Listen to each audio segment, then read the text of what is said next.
चरणों में प्रणाम करते हुए कह रहे हैं, हे भगवान,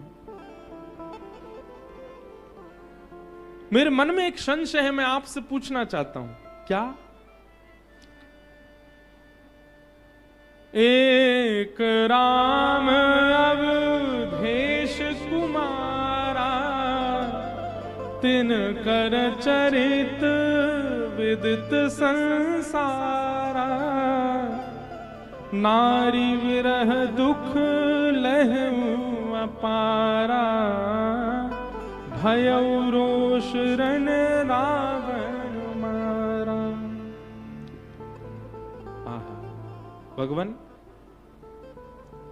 मैं आपसे पूछना चाहता हूं, ये राम की इतनी महिमा वेद पुराण आदि सब जगह पर बताई गई, ये राम है कौन?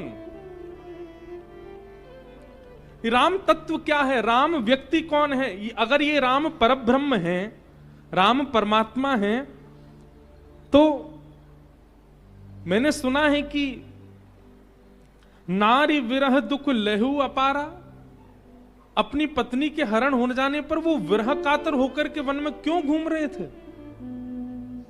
क्या ये वही राम है जिन्होंने रावण को मारा? अगर ये वही राम है तो इनको मारने की आवश्यकता क्यों? परब्रह्म है वो, तो भ्रगुटी टेढ़ी करके किसी राक्षस को जन्म ही ना लेने दे। क्या ये वही राम है जो दशरथ के पुत्र हैं? क्या ये वही राम है जो सीता?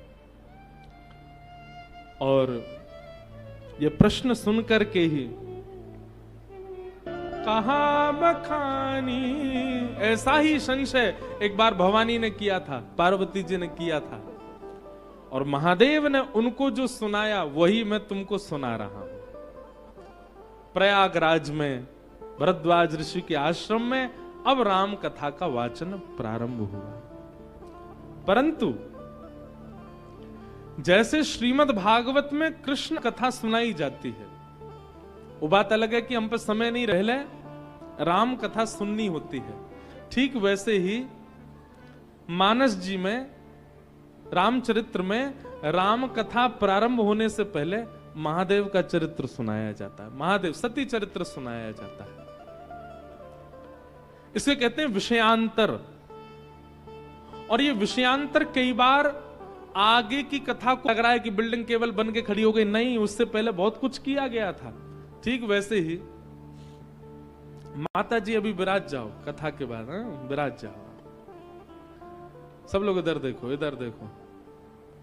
तो विषयांतर नहीं, वो खड़े खड़े अगर उनका भाव हो तो कर रहने दो, कोई नहीं। संग सती जग जननी भवानी, संग सती जग जननी भवानी, संग सती जग जननी भवानी, पूजे ऋषि अखिलेश्वर जानी, पूजे ऋषि अखिलेश्वर जानी, राम कथा मुनि वैज बखानी, राम कथा मुनि वैज बखानी, सुने महेश परम सुख मानी, सुनी महेश परम सुख मानी, ऋषि पूछी हरि भगति सुहाई, ऋषि पूछे हरि भगति। गए हैं। कुंभज ऋषि कौन है? अगस्त मुनि ही कुंभज ऋषि। पार्वती जी के चित्त में सत्संग की इच्छा हुई तो महादेव ने स्वयं नहीं सुनाया, एक ऋषि के यहां लेकर के गए। यह भी एक सद श्रोता का लक्षण है। स्वयं जानते हैं महादेव, परंतु मन में विचार आया कि हम कहीं ना कहीं इनके पति हैं, हमारे प्रति खूब श्रद्धा है, खूब भाव है, खूब समर्पण है, पर फिर भी राम जी के यश को हम सुनाएं तो कहीं हो सकता है लेश मात्र भी इनके चित्त में कोई अन्य भाव आ गया तो चरित्र के प्रति इनका अपराध बन जाएगा।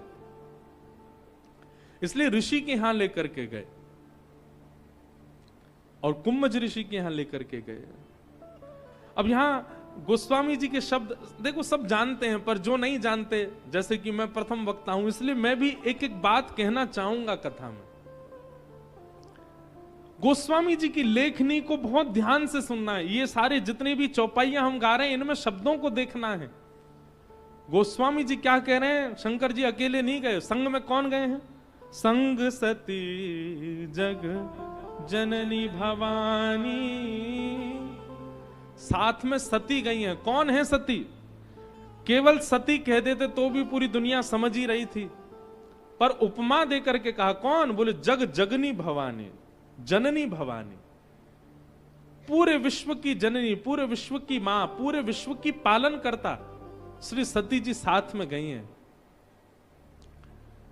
कुम्भज ऋषि ने जैसे ही देखा महादेव आए हैं, पार्वती जी आई हैं, आहा तुरंत दंडवत प्रणाम किया, आरती करो, हमारे चरणों में ही लौट रहे हैं, तो हमको ही माला पहना रहे हैं, हमारे ही तिलक कर रहे हैं, हमारी आरती कर रहे हैं, ये तो हमारे सामने ही पूर्ण समर्पित भाव से बैठ गए जी, हमको कथा क्या सुनाएंगे? बंधुओं एक बात याद रखिएगा, कभी भी किसी की दीनता पर ऐसा विचार मत कीजिएगा कि ये व्यक्ति शायद इतना योग्य नहीं है इसीलिए दीन बना है। नहीं,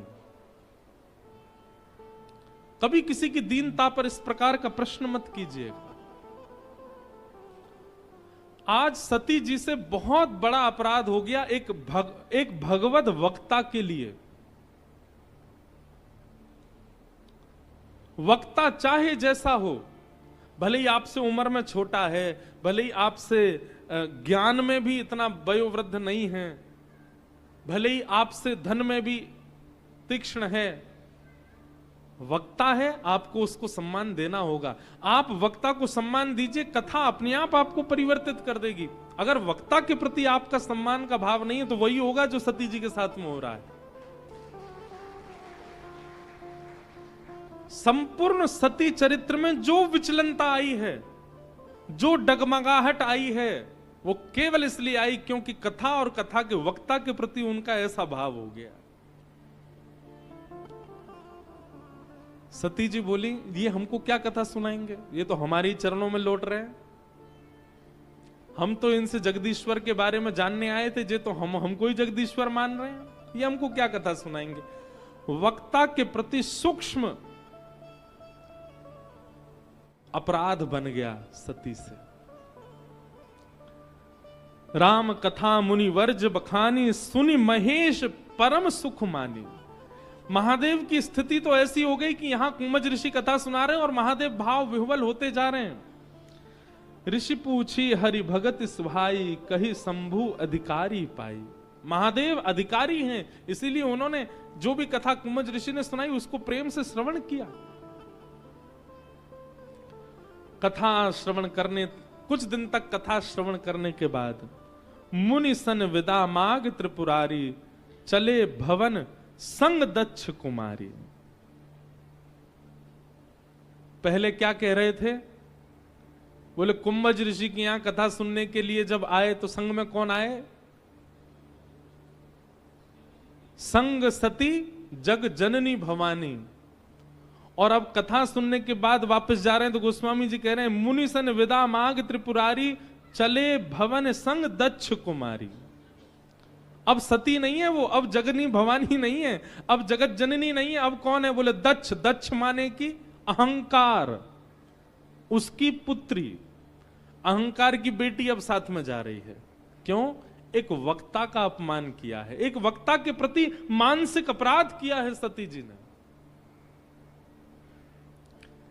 श्री चैतन्य महाप्रभु से सीखिए। चैतन्य महाप्रभु के चरित्र में आता है कि वक्ता चाहे जैसा हो, उसके मुख से कृष्ण निकलता है ना, महाप्रभु जी वहीं बाहु विह्वल होकर के गिर पड़ते हैं।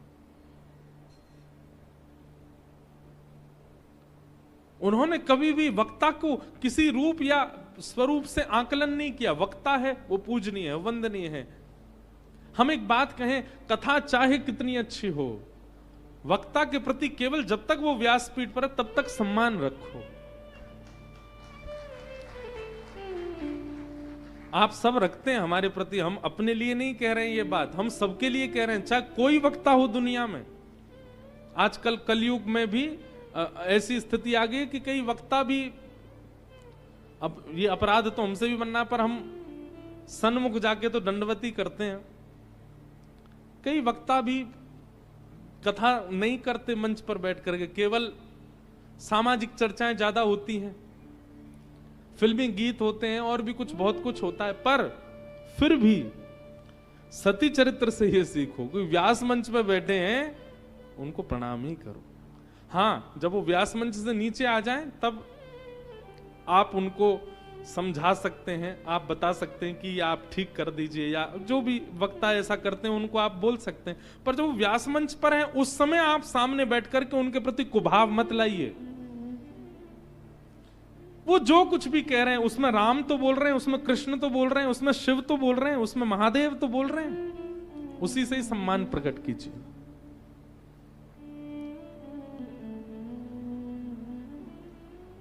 आहा, जैसे ही महादेव कथा श्रवण करके आए, महादेव के तो नेत्र सजल थे।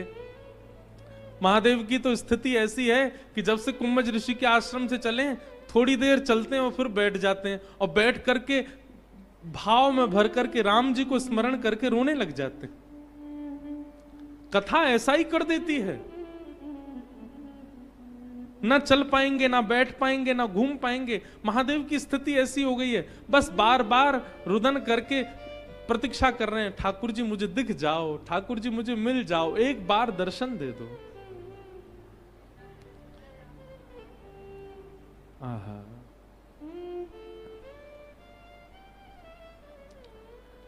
ते ही अवसर भंजन मही भारा, हरि रघुवंश लीन अवतारा, पिता वचन तजि राज उदासी, दंडक वन विचरत अविनाशी।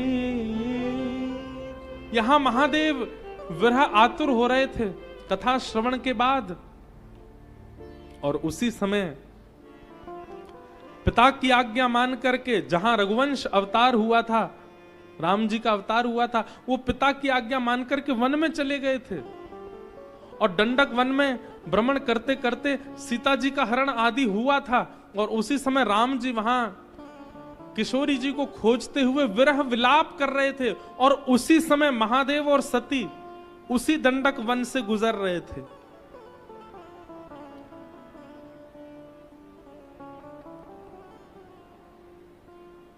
महादेव के चित्त में चली रहा था कि मुझे साक्षात दर्शन हो, और वो दर्शन हुआ। किस रूप में दर्शन हुआ?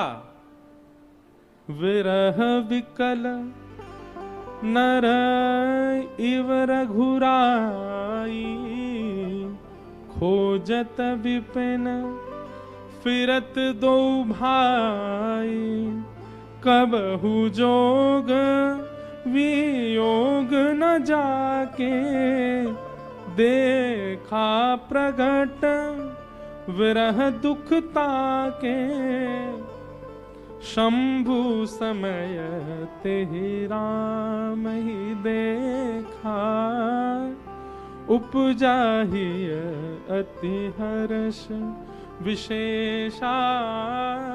एक बात यहां समझने की है, कथा यदि पूर्ण तत्परता से श्रवण की गई होगी, वक्ता के प्रति जो सम्मान होना चाहिए, कथा के प्रति जो सजगता होनी चाहिए, जिस एकाग्र चित्त से कथा में, एक बात हम आपको कह दें, गलत मत मानिएगा, पर कथा जितनी देर चलती है उतनी देर यदि आप अपने मन से अस्थिर होते हैं, एक क्षण के लिए भी आप अस्थिर कथा से होते हैं तो उसका बहुत बड़ा अपराध लगता है। और ये बात हम नहीं कह रहे हैं, महाराष्ट्र के संत हुए श्री नामदेव जी महाराज। श्री नामदेव जी महाराज अपने एक भाव में कहते हैं, एक अभंग में कहते हैं, नामदेव जी कहते हैं, दुनिया में सबसे बड़ा भगवत अपराध क्या है? दुनिया में सबसे बड़ा भागवत अपराध क्या है? कि कोई सत्संग चल रहा है और आप जाकर के वहां सो गए, ये सबसे बड़ा अपराध है। कौन कह रहे हैं? श्री नामदेव जी कह रहे हैं। आप कहोगे महाराज जी नाश्ता इतना भारी बन जाता है, सोफा मिल जाते हैं, क्या करें? पर आप आते हैं, मीठा मीठा स्वर लहरी, यहां पर सब गंधर्वजन देते हैं तो थोड़ी निद्रा आ जाती है। क्यों आती है? थिएटर में जब 500 रुपए की टिकट लेकर के जाते हैं और वहां अभद्र नृत्य कर रही होती है कोई गणिका, उसको देख के तो निद्रा नहीं आती। जब एक्टर की एंट्री होती है, ढाए ढाए काला चश्मा लगा के गोली मारता हुआ आता है, तब तो निद्रा नहीं आती आपको। घर में बैठ के सीरियल देखते हैं तब तो निद्रा नहीं आती आपको। और जिसके श्रवण से पूरा जीवन मंगल होना है, वहां सो रहे हम आके।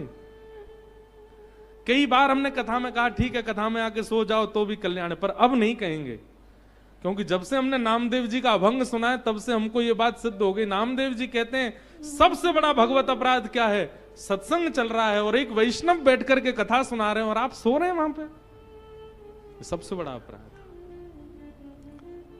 आप भले ही कितनी भी सेवा करते हैं, आप भले ही कितनी भी तीर्थ यात्रा करते हैं, लेकिन कथा के प्रति आपका यदि यह समर्पण नहीं कि आप वहां जागृत अवस्था में रह सको। कई लोग घूम घूम के देख रहे हैं कौन कौन सो रहा है।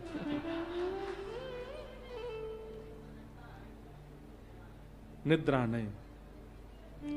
अब आप ये सोचिए, हम तो मानव हैं, साक्षात पराम्बा जगदम्बा जगत जननी भवानी, उनसे इतना सा अपराध कथा के प्रति बन गया। पूरी रामचरित्र का प्रारंभ भी वहीं से हो गया। सीता सती वियोग ही वहीं से प्रारंभ हो गया। कितना कुछ बिगड़ गया केवल कथा के प्रति असम्मान करने से। हम आके सो जाते हैं कथा में? नहीं। हम कल से जब से ये चरित्र पढ़ रहे हैं ना, हमारे मन में एक ही बात घूम घूम के आ रही है कि मानस जी के प्रारंभ में सती चरित्र में कथा और कथा वक्ता के प्रति कितनी सतर्कता रखने की यहां पर बात बताई जा रही है। व्यास मंच के बिल्कुल सन्मुख बैठ करके आप व्यास मंच को वो सम्मान नहीं देते, केवल 2.5 घंटे। कितना बड़ा अपराध कर रहे हैं आप।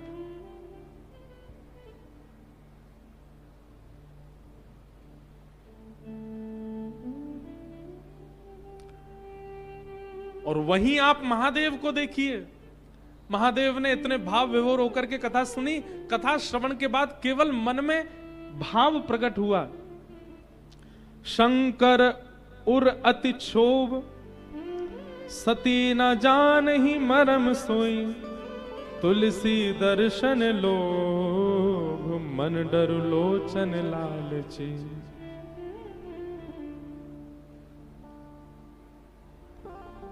शंकर जी को बहुत क्षोभ है इस बात का कि सती मेरे साथ गई और इसने कथा को भाव से श्रवण नहीं किया। लेकिन शंकर जी के चित्त में है कि मुझे राम जी का दर्शन हो जाए। और उसी अवसर विरह विकल नर इव रघुराई, कथा में सजग रहने का यह फल मिला है कि कथा विश्राम होते ही कुछ ही क्षणों में ही राम जी का प्रत्यक्ष दर्शन हो गया। महादेव को दिख गए सामने। आहा, जैसे ही दिखे हैं राम जी दूर से दिखने लगे। और राम जी की स्थिति क्या है? विरह व्याकुल हैं राम जी। वृक्षों को स्पर्श करके रुदन कर रहे हैं, ढूंढ रहे हैं अपनी सीता जी को। लक्ष्मण जी और राम जी की विरह अवस्था का दर्शन महादेव को हो रहा है। दूर खड़े महादेव दर्शन कर रहे हैं। और जैसे ही इस अवस्था का दर्शन महादेव ने किया, तुरंत कह पड़े, जय सच्चिदानंद जग पावन, अस कहीं चले मनोज न सावन, चले जात शिव सती समेता, पुनि पुनि पुलकत कृपा निकेता, सती सो दशा शंभु के देखी, उर उपजा संदेह विशेषी, उर उपजा संदेह विशेषी। राम जी को देख करके महादेव जय सच्चिदानंद जय जगत पावन, जय सच्चिदानंद जय जगत पावन जय जयकार करने लगे। और दूर से ही राम जी को देख करके कहीं लीला में विघ्न ना हो, कहीं राम जी के इस क्रम में बाधा ना बनूं, दूर से ही दंडवत करने लगे, दूर से ही प्रणाम करने लगे।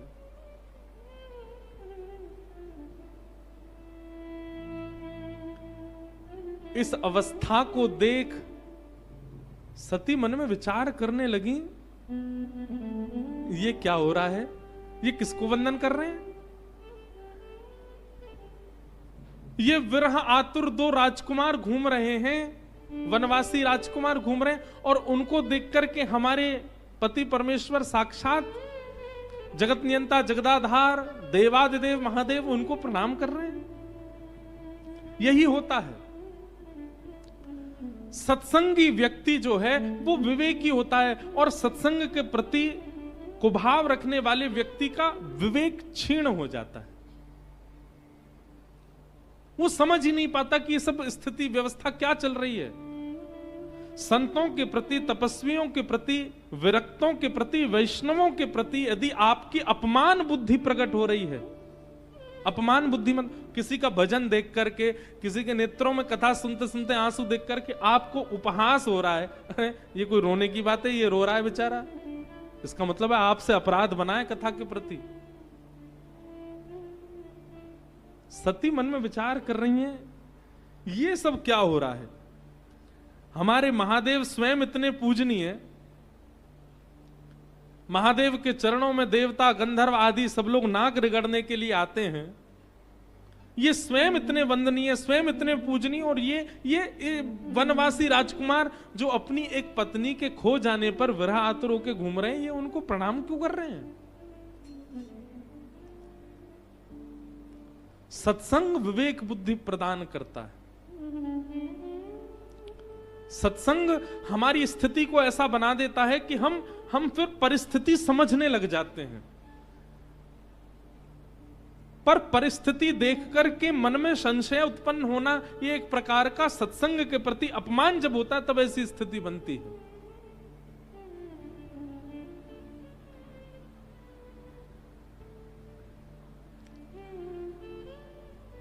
महादेव से पूछा, ये कौन है आप जिनको प्रणाम कर रहे हैं? हे देवी,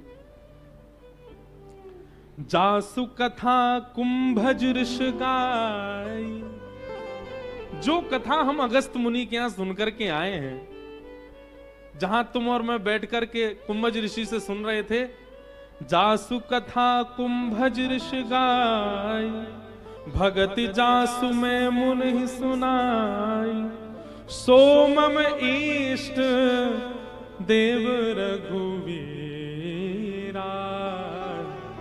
सो मम इष्ट देव रघुवीरा, सो मम इष्ट देव रघुवीरा, सो मम इष्ट देव रघुवीरा, सेवक जाहि सदा मुनि धीरा,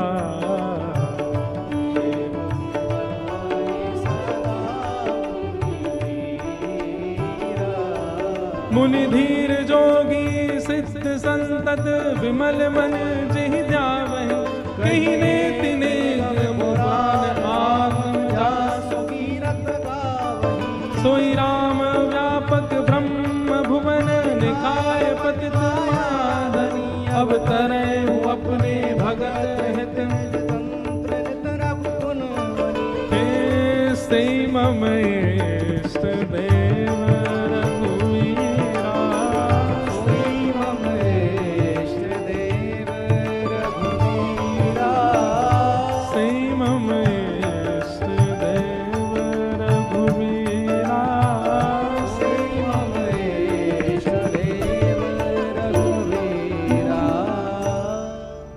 अरे देवी, तुम पहचानी नहीं इनको?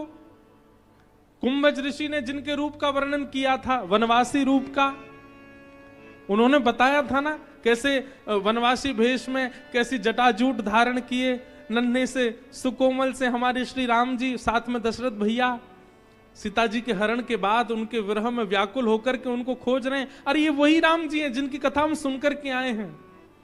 मेरे इष्ट देव, जिनको सब संत प्रणाम करते हैं, जिनके चरणों में सब मुनिजन सिर नवाते हैं, पूरा ब्रह्मांड जिनके अधीन रहता है, ये वही हैं।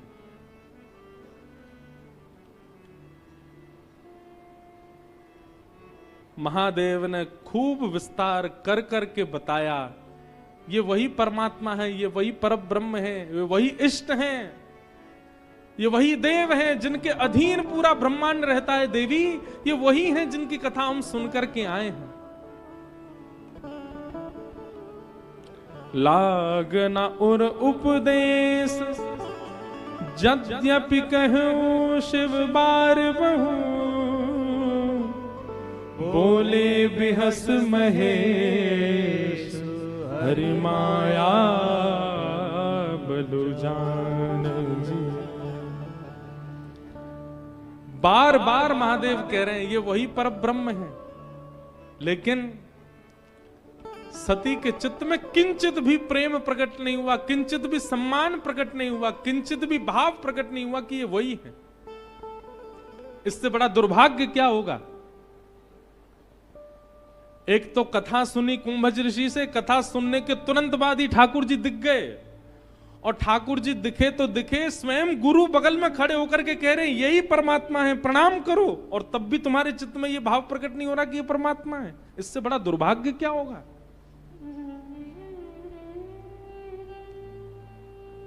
अरे कोई गुरु बताए, कोई माता पिता बताएं, भाई बंधु बताएं कि परमात्मा, उनके प्रति भाव उत्पन्न ना हो, समझ में आता है।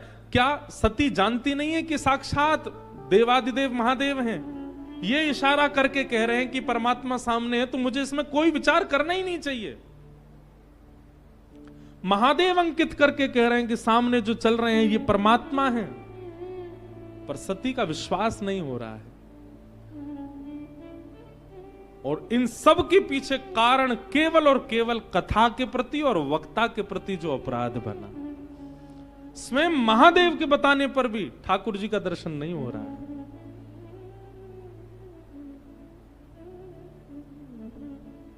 महादेव कह रहे हैं ये वही हैं, प्रणाम करो। सीता जी बोली क्षमा करें, सती बोली हमें तो इनके अंदर एक भी परमात्मा का तत्व दिख ही नहीं रहा है, परम तत्व का किंचित भी दर्शन नहीं हो रहा है। महादेव बोले अच्छा देखो, एक एक नामापराध, 10 प्रकार के नामापराध होते हैं। उन 10 नामापराधों में एक अपराध पता कौन सा है? एक बार किसी को बता दिया कि ये परमात्मा है, ये रामेश्वर भगवान है, ये रामेश्वर तीर्थ है, एक बार बताने के बाद भी सामने वाला व्यक्ति वहां अपराध कर ही रहा है, वो उस महिमा को जान नहीं पा रहा, समझ नहीं पा रहा, और आप दोबारा उसकी महिमा बता रहे हैं, ये एक अपराध है।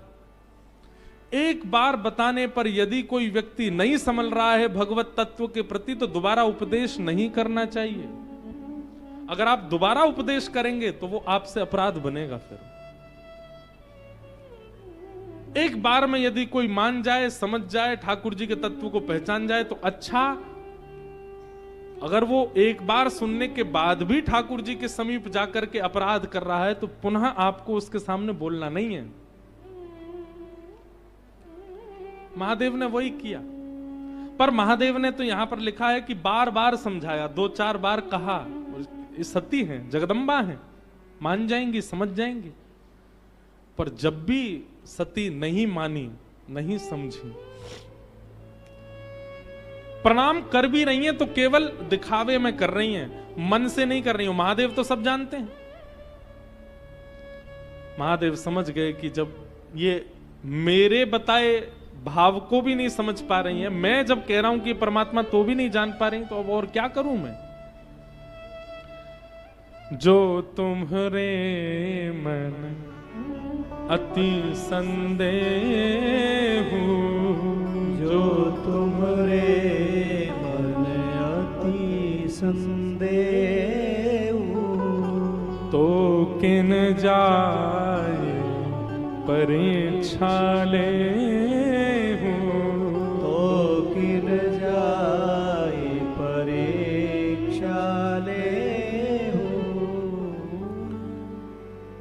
जैसे जाई मोह भ्रम भारी, जैसे जाए मोह भ्रम भारी, पर करहु सुजतन विवेक विचारी, करहु सुजतन विवेक विचारी। हे सती, तुम कथा सुन करके आई हो और मैं प्रत्यक्ष तुमको कह रहा हूं कि ये वही परमात्मा है, फिर भी तुम्हारे मन में भाव उत्पन्न नहीं हो रहा है।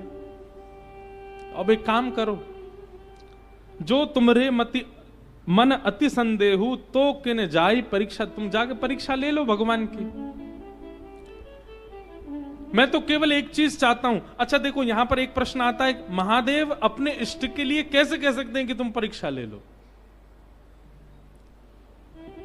क्योंकि महादेव कल्याण करवाना चाहते हैं सती का। महादेव चाहते हैं कि इसकी मति कैसे भी ठीक हो। लेकिन महादेव ने एक संकेत कर दिया, क्या? जैसे जाए मोह भ्रम तोरा, आपका भ्रम जैसे जाए मोह भ्रम भारी, आपका भ्रम जिससे भी दूर हो वो करो, पर एक चीज का विचार करना, करेहु सो जतन विवेक विचारे। परीक्षा ले तो लेना, लेकिन बहुत विवेकपूर्ण हो करके। ये कोई सामान्य नहीं है, साक्षात हमारे इष्ट हैं, साक्षात देवादिदेव के भी देव हैं। कोई हल्की ओछी बात मत कर देना, विवेक युक्त होकर के जाना इनके सामने।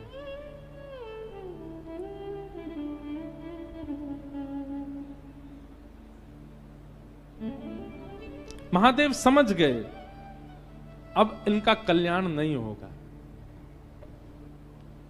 क्यों? इतनी बार, और ये कोई प्रकरण बहुत दिनों तक का नहीं है, कुछ ही दिनों का है। इतने दिन के प्रकरण में भी ये भगवत दर्शन नहीं कर पा रही, समझ पा रही, तो निश्चित है अब इनका कल्याण नहीं हो पाएगा। मैं स्वयं बता रहा हूं, परमात्मा है सामने, तो भी नहीं समझ रही है, अब इनका कल्याण संभव नहीं है। और दूसरी बात, अब एक बात यहां और आती है कि महादेव ने कहा जाओ परीक्षा ले लो। ये एक अंतिम बार महादेव ने चेक करना चाहा कि सती ठीक है कि नहीं। महादेव सोच रहे हैं कि अब इसका कल्याण नहीं होगा, लेकिन ये ना उठे और हाथ जोड़ के कहे नहीं अब आप कह ही रहे हैं तो मैं मान लेती हूं, तो समझ जाऊंगा कि चलो एक बार और कथा सुनाएंगे तो शायद अब कल्याण हो जाएगा। परंतु परीक्षा लेने के लिए महादेव ने मानो द्वार खोल के कह दिया जाओ परीक्षा ले लो। और जैसे ही सती उठ के परीक्षा के लिए खड़ी हुई, महादेव उसी समय नेत्र बंद करके बोले अब कुछ नहीं हो सकता।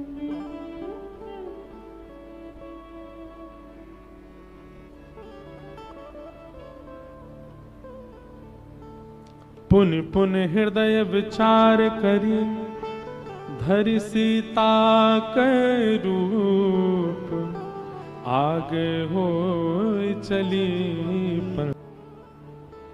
महादेव तो कह रहे हैं कि विवेक युक्त होकर के जाना, देव तो कह रहे हैं कि विवेक युक्त होकर के जाना, लेकिन सती कह रही है कि महादेव ने पहले ही कहा था छोटी मोटी परीक्षा मत लेना, लेनी है तो बड़ी लेना। तो बार बार सोचा क्या करूं क्या करूं क्या करूं। पुनि पुनि हृदय विचार करी धरि सीता को रूप। अपनी शक्तियों का दुरुपयोग, जिस दिन आपके मन में यह भावना हो जाए कि मेरे पास धन बहुत है, इससे तो मैं कुछ भी कर सकता हूं, मेरा तो नाम बहुत है, मैं किसी को भी नीचे दबा सकता हूं, जिस दिन शक्तियों का दुरुपयोग प्रारंभ हो जाए, करने के लिए सजग हो जाते हैं, तो निश्चित है कि आपसे कोई अपराध तो बना है, तो निश्चित है कि आपसे कोई अपराध तो बना है। अत्यंत शक्ति होने के बाद भी, धन होने के बाद भी, नाम होने के बाद भी, सौंदर्य होने के बाद भी, स्वरूप होने के बाद भी, बुद्धि होने के बाद भी उसके प्रति दुरुपयोग की भावना उत्पन्न ना होना, यह गुरु कृपा है।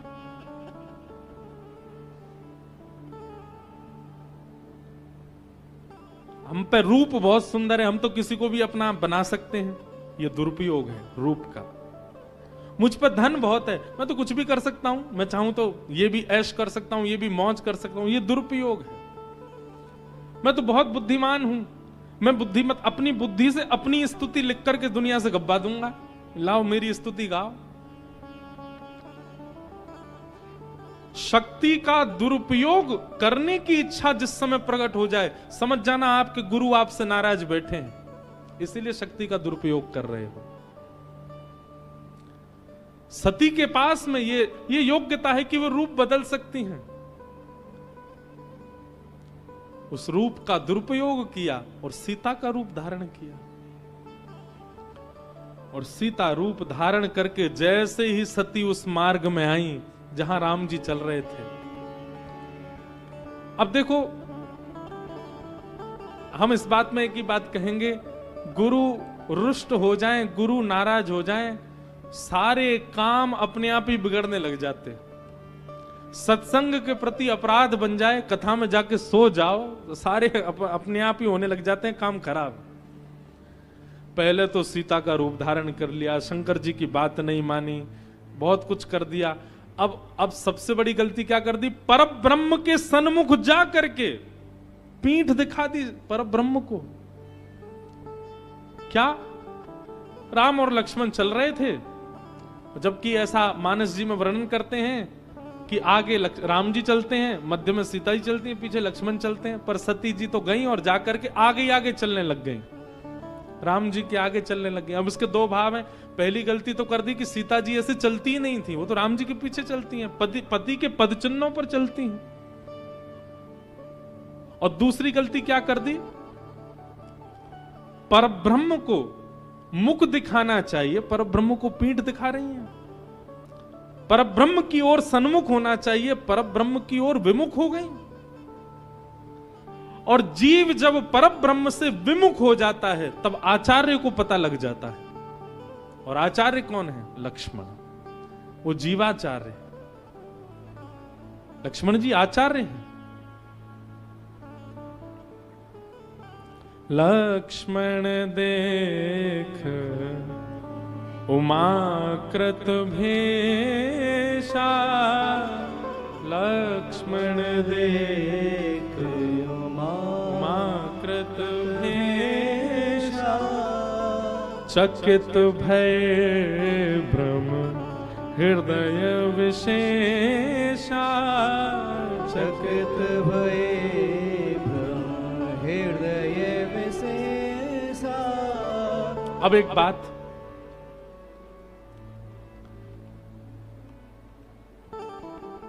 लक्ष्मण जी के मन में, लक्ष्मण जी सबसे पहले पहचान गए क्योंकि आचार्य हैं।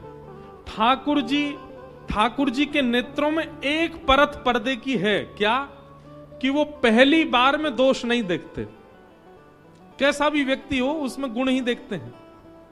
पर गुरु के नेत्रों में कोई पर्दा नहीं होता, वो पहली बार में ही परख लेता है कि शिष्य अधिकारी है कि नहीं, जीव अधिकारी है कि नहीं। सती के आते ही लक्ष्मण जी तुरंत प्रथम दृष्टि में ही पहचान गए कि ये कौन है, और मनी मन चकित भये भ्रम हृदय विशेषा, थोड़ा बहुत नहीं बहुत चकित हो गए लक्ष्मण जी। लेकिन मन में विचार करने लगे, किसी अबोध को समझाना यह धर्म है, किसी अबोध को बताना ये नियम है। स्वयं जगदम्बा को समझाना, स्वयं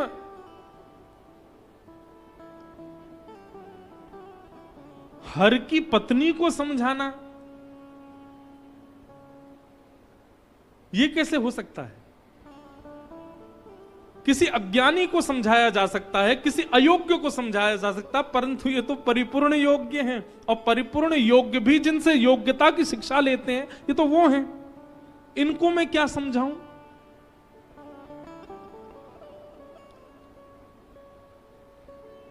इसलिए कई बार छोटे बालक गलती करें तो नजरअंदाज किया जाता, पर बालक बड़े अगर गलती कर देते हैं तो घर के जो बुजुर्ग लोग होते हैं ना, वो शांत हो जाते हैं, वो मौन हो जाते हैं।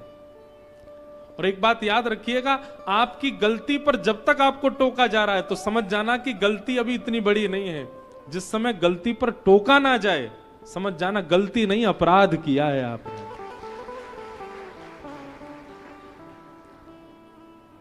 बहुत खुशनसीब हैं आपकी, आपकी गलती पर आपको टोका जाता है, पर आपके गलती पर जिस दिन टोकना बंद कर दें बड़े लोग, समझ जाना अब आप अपराध कर रहे हो, और अपराध का फल नाश होता है।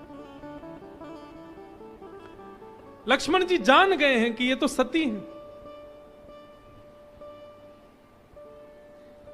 लेकिन कहे नहीं कुछ भी।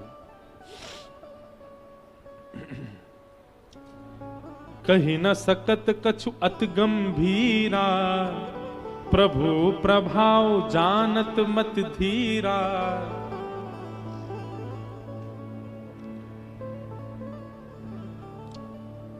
शांत हो गए, बोले अब मैं कुछ नहीं कहूंगा, ठाकुर जी देखेंगे क्या होगा। जब प्रथम दृश्य में आचार्य ने कुछ नहीं कहा, तब ठाकुर जी की परत खुली, और ठाकुर जी ने जब सती को देखा, देखते ही पहचान गए, और पहचान करके संपूर्ण भाव समझ में आ गया ठाकुर जी को। महादेव ने भी समझाया, कथा भी सुन के आई हैं, ऋषि को प्रणाम करके भी आई हैं, तब भी मेरे प्रति इनका भाव प्रकट नहीं हो रहा है, क्या करें। सती जी चलने लगी, और चलते चलते जैसे ही पीछे मुड़ करके देखा, राम जी हाथ जोड़ करके खड़े हैं, वो क्या कह रहे हैं? जोरि पानी प्रभु कीन प्रणाम, जोरि पानी प्रभु कीन प्रणाम। पिता समेत लीन निज नाम, पिता समेत लीन निज नाम। जैसे ही सती ने पीछे मुड़ करके देखा, हाथ जोड़ करके राम जी प्रणाम करते हैं, और प्रणाम करके क्या कह रहे हैं? मैं अवधेश कुमार, मैं दशरथ नंदन राम आपके श्री चरणों में प्रणाम करता हूं। सती जी के तो महाराज रक्त ठंडा पड़ गया पूरे शरीर का, बोले ये मुझे प्रणाम क्यों कर रहे हैं? अच्छा देखो, आचार्य का स्वभाव होता है कि जब जीव से गलती होती है तो आचार्य डांटते हैं, फटकारते हैं, पर ठाकुर जी का स्वभाव कैसा है?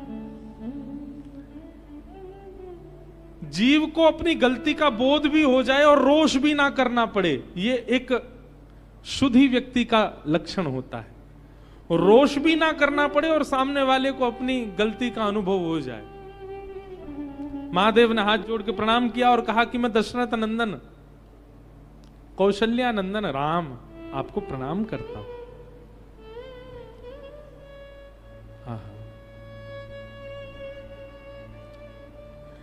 कहे बहुरी कहां, कहे बहुरी कहां वृष के तू, विपिन अकेले फिरहु के ही है तू।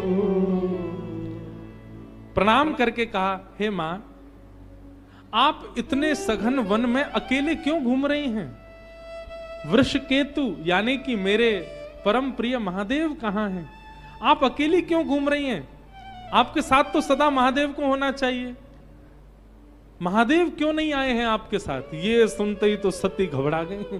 बोले मैं सीता का रूप धारण करके आई हूं, मैं सीता जी के रूप में वनवासी वेश में घूम रही हूं और ये मेरे को सती मान करके मुझसे पूछ और रहे हैं कि आपके साथ में तो महादेव होने चाहिए, आप अकेले क्यों घूम रहे हैं?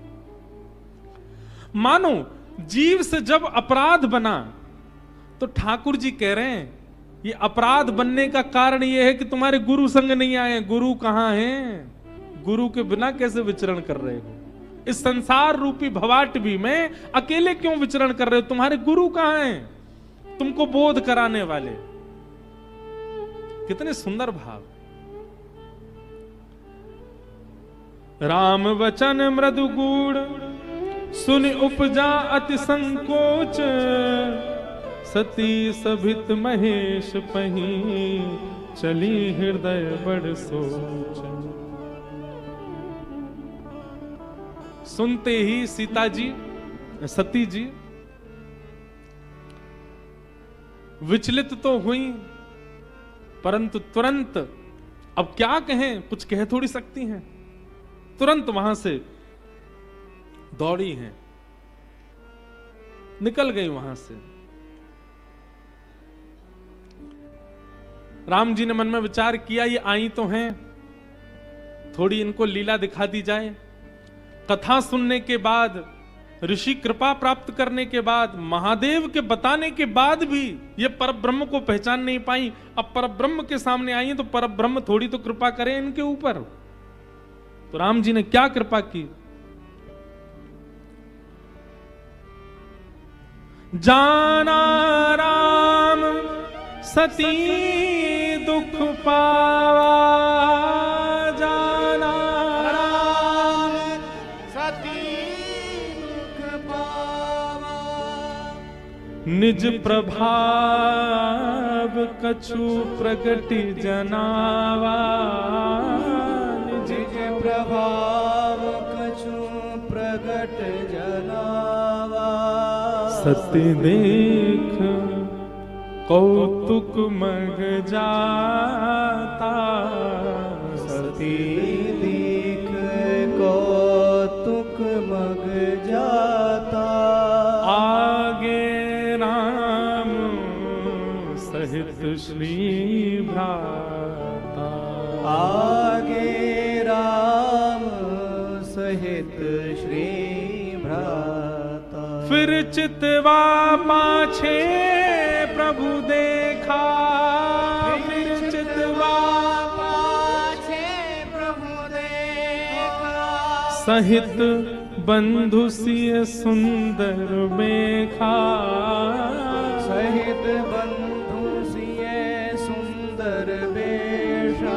फिर जहां चित वही तह प्रभु आसीना, जहाँ चित वही तहाँ प्रभु आसीना। से वही सिद्ध मुनीश प्रवीणा, से वही सिद्ध मुनीस प्रवीणा। राम जी के वचन सुनते ही जैसे सती के चित्त में थोड़ा क्षोभ देखा, प्रभु श्री राम ने कहा आपसे ज्यादा क्षोभ तो महादेव को हो रहा है, आपसे ज्यादा पीड़ा में मेरे महादेव हैं। क्यों? आपको लेकर के सुधी श्रोता जान करके लेकर के कथा में गए, वहां कथा का अपराध किया, वक्ता का अपराध किया, और उसके बाद महादेव के बताने पर भी आपने परब्रह्म के रूप को नहीं पहचाना। ये सब राम जी कह नहीं रहे, मन में सोच रहे हैं, परब्रह्म के रूप को नहीं पहचाना। और उसके बाद महादेव ने यदि आपको एक ऑफर दे भी दिया कि जाओ परीक्षा ले ले, तो आप उठ के चल दी, और परीक्षा के रूप में भी आप किसी भी रूप में आ जाती। जिस विरह से कातर परमात्मा पूरे पूरे वन में घूम रहे हैं, उसी विरह को, उसी विरहा परमात्मा को भी आप कष्ट देने आ गए, सीता जी का रूप धारण करके आ गए। अपराध तो बहुत बड़ा था सती का। राम जी ने क्या किया? सती देखी कौतुक मग जाता, आगे राम सहित श्री भ्राता। जैसे सती जी वहां से जाने लगी तो जिस मार्ग में जा रही थी तो आगे जाकर के देखा कि आगे से राम, किशोरी जी और लक्ष्मण जी आगे से चले आ रहे हैं। जब आगे से चलते आते देखा तो मार्ग बदल करके पीछे को जाने लगी। जैसे ही पीछे को जाना तो फिर चितवा पाछे प्रभु देखा, सहित बंधु सिय सुंदर भेषा। पीछे की ओर जाने लगी तो पीछे से भी राम जी, सीता जी और लक्ष्मण जी चल करके आ रहे हैं। आगे भी राम सिया लक्ष्मण, पीछे भी राम सिया लक्ष्मण। सती जी तो इतनी घबरा गई, अब तो जहां चित वहीं तहां प्रभु आसीना। जहां जहां जा रही हैं, जहां जहां देख रही हैं, वहां राम सिया लक्ष्मण, राम सिया लक्ष्मण, राम सिया लक्ष्मण। कण कण में राम सिया लक्ष्मण का दर्शन करा दिया।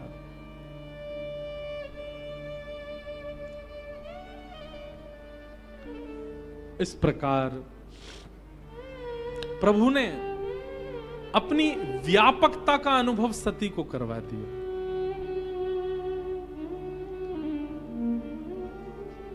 सोई रघुवर सोई लक्ष्मण सीता, देख सती अति भई सभीता। हृदय कंप तन सुधि न कछु नाही, नयन मूदी बैठी मगमाही। सब जगह जब राम राम राम राम लक्ष्मण सीता जी को देखने लगी, हृदय कंपित होने लगा, हाथ कांपने लगे।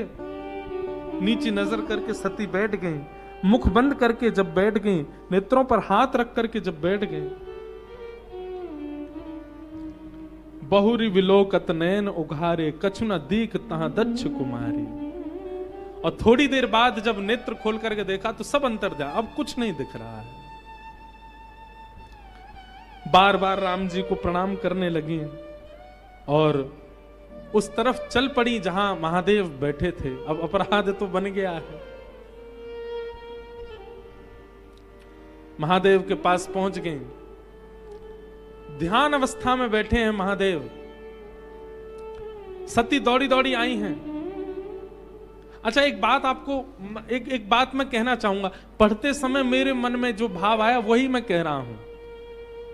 आप सती जी के प्रति बिल्कुल भी अपने चित्त में को भाव मत ले आइएगा।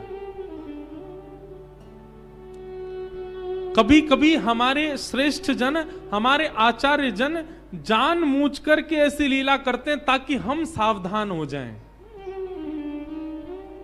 ताकि हम उस क्रिया को ना करें। जैसे छोटा बालक होता है ना, वो बार बार धूप में जा रहा है खेलने के लिए, बार बार घर से बाहर निकलने को जिद करता है, तो मां क्या करती है, उस बालक को बैठा के उसके सामने अभिनय करती है, स्वयं दौड़ करके जाती है और धूप में खड़े होकर के फिर अपने पैर पकड़ के उसको बालक को हो ताता ताता, और फिर ऐसे करके उसको दिखाती है। तो बालक को कहीं ना कहीं संकेत मिल जाता है कि वहां जाने से मुझे ताता हो जाएगी, और फिर वो बालक स्वयं मां को कहता हूं ताता, मां कहती हां मां ताता। ठीक वैसे ही सती सामान्य नहीं है, पर मुझे और आप सबको संभालने के लिए मां ये अभिनय कर रही है। मैं और आप कहीं भटक ना जाएं, या हमारे जैसे जीव कहीं इस मार्ग पर आकर के कहीं अपने मार्ग से च्युत ना हो जाएं, इसलिए मां ये लीला कर रही है। मेरे मन में ऐसा भाव आया कि नहीं, सती ऐसा नहीं कर सकती। सती के मन से ये सब जो हो रहा है, ये सब केवल मुझे और आपको समझाने के लिए। इसलिए किंचित भी कुभाव मत ले आइएगा। और इसका रहस्य तो आगे हम बताएंगे आपको कि ये सब लीला हो क्यों रही है। सती गई, महादेव ने जैसे सती जी को देखा और सती जी को देख करके थोड़े मंद हंसे और कुशलाई पूछी, कहिए ले ली आपने परीक्षा? किस विधि से परीक्षा लेकर के आई हैं आप? जरा हमें विधि तो बता दीजिए, कैसे परीक्षा ली हमारे इष्ट की। मैंने कहा ना, एक अपराध बना था और उसके बाद अपराध पर अपराध, अपराध पर अपराध, अपराध पर अपराध बनते ही जा रहे हैं। और वो एक अपराध केवल कथा के प्रति था। एक कथा के प्रति बना हुआ अपराध कितने अपराध करवा रहा है। इन सबको करने के बाद भी यदि सती अपनी गलती मान लेती तो शायद कुछ संभल सकती थी बात। और सती क्या कहती है? कछु न परीक्षा लीन गोसाई, मैंने कोई परीक्षा नहीं ली। अब ये तो रहा झूठ, और इस पर फिर दुगना झूठ क्या बोला? कीन प्रणाम तुम्हारी नाई। आप तो दूर से प्रणाम कर रहे थे, आप तो दूर से ही सघन कुंज से देख के प्रणाम कर रहे थे। मुझे इतनी दूर से प्रणाम करने में सुख नहीं मिला। मैंने कहा मैं तो सामने जाके प्रणाम करूंगी, तो मैं तो पास जाके प्रणाम करके आई हूं। झूठ बोल दिया। हमारे शास्त्रों में एक श्लोक है, जाढ्यम धियो हरति सिंचति वाच सत्यम मानोन्नति दिशतु पापम पाकरोति लक्ष्मी तनोति वितनोति च दिक्षु कीर्ति सत्संगति कथय किम न करोति पुंसाम। सत्संग मानव को क्या प्रदान करता है? यदि ये लक्षण आपके अंदर नहीं प्रकट हुए तो इसका मतलब आपने सत्संग नहीं किया। जाढ्यम धियो, सबसे पहली आपकी जड़ बुद्धि का हरण करता है सत्संग। आपकी बुद्धि कैसी हो जाती है? चैतन्य हो जाती है, जिसको हम अंग्रेजी भाषा में कहें ब्रॉड माइंडेड। अब ब्रॉड माइंडेड को आजकल लोग बहुत गलत रूप में लेते हैं। ब्रॉड माइंडेड मतलब धर्म का पालन ना करने वाला, शास्त्रों की बात ना मानने वाला, नियम कानूनों को फॉलो ना करने वाला, उसको कहते हैं ब्रॉड माइंडेड है। नहीं, उसको ब्रॉड माइंडेड नहीं कहते। जड़ बुद्धि नहीं है, जिसकी चैतन्य बुद्धि है। ब्रॉड माइंडेड किसको कहते हैं पता है? सीढ़ी से उतरते उतरते पैर में मोच आई और तुरंत नीचे गिर गए। दुनिया बोली हाय राम, भगवान ने कैसी परीक्षा ले ली, पांव मोड़ दिया, गेड़ दिया, पांव में चोट लगा दी। तो ब्रॉड माइंडेड व्यक्ति क्या सोचता? नहीं, ठाकुर जी ने चोट नहीं लगाई है। कोई बहुत बड़ा हादसा हो ना, ठाकुर जी ने नेक में टाल दिया, इसको कहते हैं ब्रॉड माइंडेड। तो सत्संगी व्यक्ति का सबसे पहला लक्षण क्या है कि उसकी जड़ बुद्धि नहीं होती, ब्रॉड माइंडेड होता है। अपने जीवन में घटने वाली हर स्थिति को भगवत भाव समझ करके सब में सकारात्मक बुद्धि रखता है। सिंचति वाच सत्यम, सत्संगी व्यक्ति को झूठ बोलने में नानी याद आ जाएंगी, नहीं बोल पाएगा वो, उसकी जीभ कांपने लग जाएगी, उसको इतनी चिंता हो जाएगी कि मैं झूठ कैसे बोलूं। सत्संगी व्यक्ति सामान्य झूठ, बच्चों के सामने कुछ झूठ बोले आदि मजाक में, वो बात अलग है, पर कोई बहुत बड़ी बात पर झूठ, जो कि संसार के लोग ऐसे ही बोल देते हैं, नहीं बोल पाएगा सत्संगी व्यक्ति। उसकी जीभ कांपने लगेगी, उसका हृदय कंपित हो जाएगा, वो रात भर सो नहीं पाएगा झूठ बोलने के बाद। इस सत्संगी व्यक्ति का लक्षण है। सिंचति वाच सत्यम मानोन्नति दिशतु पापम अपाकरोति। मेरा बहुत मान हो, यश हो, मेरी बहुत संपत्ति हो, ये सारी इच्छाएं सत्संगी व्यक्ति की सम हो जाती हैं। कोई बहुत मान करने लग जाता है ना, तो वहां पर भी सत्संगी व्यक्ति हाथ जोड़ के नीचे नजर कर लेता है कि मैं इस योग्य नहीं हूं, आप सब कर रहे हो उसके लिए धन्यवाद। ऐसी स्थिति उसकी हो जाती। बहुत धन संपत्ति मिलने पर संसारी व्यक्ति भोग विलास की तरफ भागता है, पर सत्संगी व्यक्ति तीर्थ ही जाएगा। इससे मैं और कितनी संत सेवा कर सकूं, इससे मैं और कितना वैष्णवों का उपकार कर सकूं, ये भावना रखेगा। सत्संग गति कथय किम न करोति पुंसाम, सब देता है सत्संग। सती के मुख से झूठ निकल रहा है, वो भी किसी सामान्य व्यक्ति के आगे नहीं, स्वयं महादेव के सामने झूठ कोई कैसे बोल सकता है? इस सत्संग के प्रति बने अपराध के कारण हो रहा है। कछु न परीक्षा लीन गुसाई कीन प्रणाम तुम्हारी कोई परीक्षा नहीं ली। मैं तो दूर से नहीं, पास से प्रणाम करने गई और आपकी तरफ से भी प्रणाम करके आई हूं।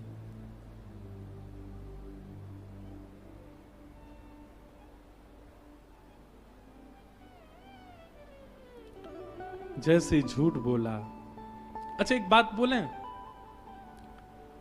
असत्य शब्द जो होते हैं ना, उनका स्वर अलग होता है। हमें अपना तो पता है पर आप सबका नहीं पता। जब व्यक्ति असत्य बोलता है ना, उसके स्वर से, उसके शब्दों से, उसके मुख की आकृति से पता चल जाता है कि असत्य बोल रहा है। स्वर ही अलग होता है असत्य का। उस स्वर में आनंद नहीं होता, उस स्वर में आकर्षण नहीं होता, उस स्वर में कहीं ना कहीं बनावटी की दुर्गंध आ रही होती है। सत्संगी व्यक्ति समझ जाता है, तो महादेव तो क्यों नहीं समझेंगे। तब शंकर देखे उधर ध्याना, सती जो कीन चरित सब जाना। हरि इच्छा भावी बलवाना, हृदय विचारत शंभु सुजाना।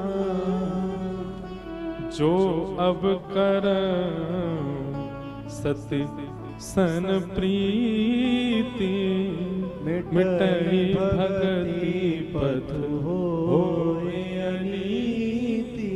हमारी व्यासपीठ का नाम आता है यहां पर। क्या? जो अब कर सती संग प्रीति, मिटई भगति पथ होई अनीति। मानो महादेव ने ये बात हमको कही। क्या? इस प्रकार सत्संग के प्रति रुचि ना रखने वाले, ठाकुर जी के प्रति रुचि ना रखने वाले, वैष्णवों के प्रति अपराध बनाने वाले, इनके संग यदि आप रहोगे तो आपका भक्ति पथ छूट जाएगा। और ये तो बात सत्य है। भले ही सत्संग मत करो, पर कुसंग भी मत करो। कुसंगता से सत्संग ज्यादा जल्दी छूट जाता है। आप 1 साल तक सत्संग में नहीं गए तो हो सकता है सत्संग बना रहे, पर आपने 1 साल सत्संग किया, 30 दिसंबर तक खूब सत्संग किया और 31 दिसंबर की रात को चले गए पार्टी में, कुसंगता की ओर भाग गए, तो आपने 360 दिन जो कुछ भी किया, 71 दिन जो कुछ भी किया, 72 दिन जो कुछ भी किया, 73-74 दिन जो कुछ भी किया, सब नष्ट हो जाएगा केवल 1 दिन कुसंग करने से। इसलिए सत्संग रोज करो या ना करो चलेगा, पर कुसंग एक क्षण भी मत करो। सब समझ गए महादेव, और महादेव ने उसके बाद भी समझा कि ये तो हरि इच्छा है, हरि इच्छा से बड़ा कुछ नहीं है। सूरदास जी का एक बहुत सुंदर पद है। एक तो क्या है कि हम राम कथा में इतने घुस जाते हैं कि हम हमारे ठाकुर जी वालों को तो देख ही नहीं पा रहे। हमारी जो कथा के नित्य क्रम है हम उनमें जा ही नहीं पा रहे। सूरदास जी का एक पद है, लो आ ही नहीं रहा याद। करी गोपाल की सब होए। सूरदास जी कहते हैं करी गोपाल की सब होए। और यदि कोई अपना पुरुषार्थ मानता है तो महामूर्ख सोए। यदि अपना पुरुषार्थ यदि कोई मान रहा है कि ये मैंने किया, सूरदास जी कहते हैं महामूर्ख है वो। करी गोपाल की सब होए। महादेव समझ गए कि अब सती का संग मैं नहीं कर सकता। क्यों? इनके संग से अब मेरा भक्ति पथ टूट जाएगा।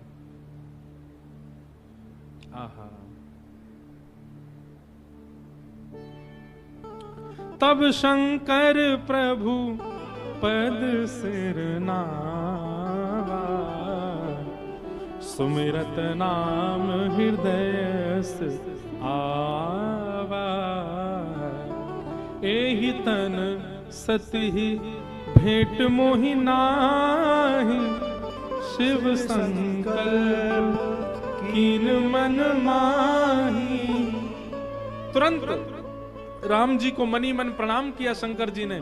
किस लिए प्रणाम किया?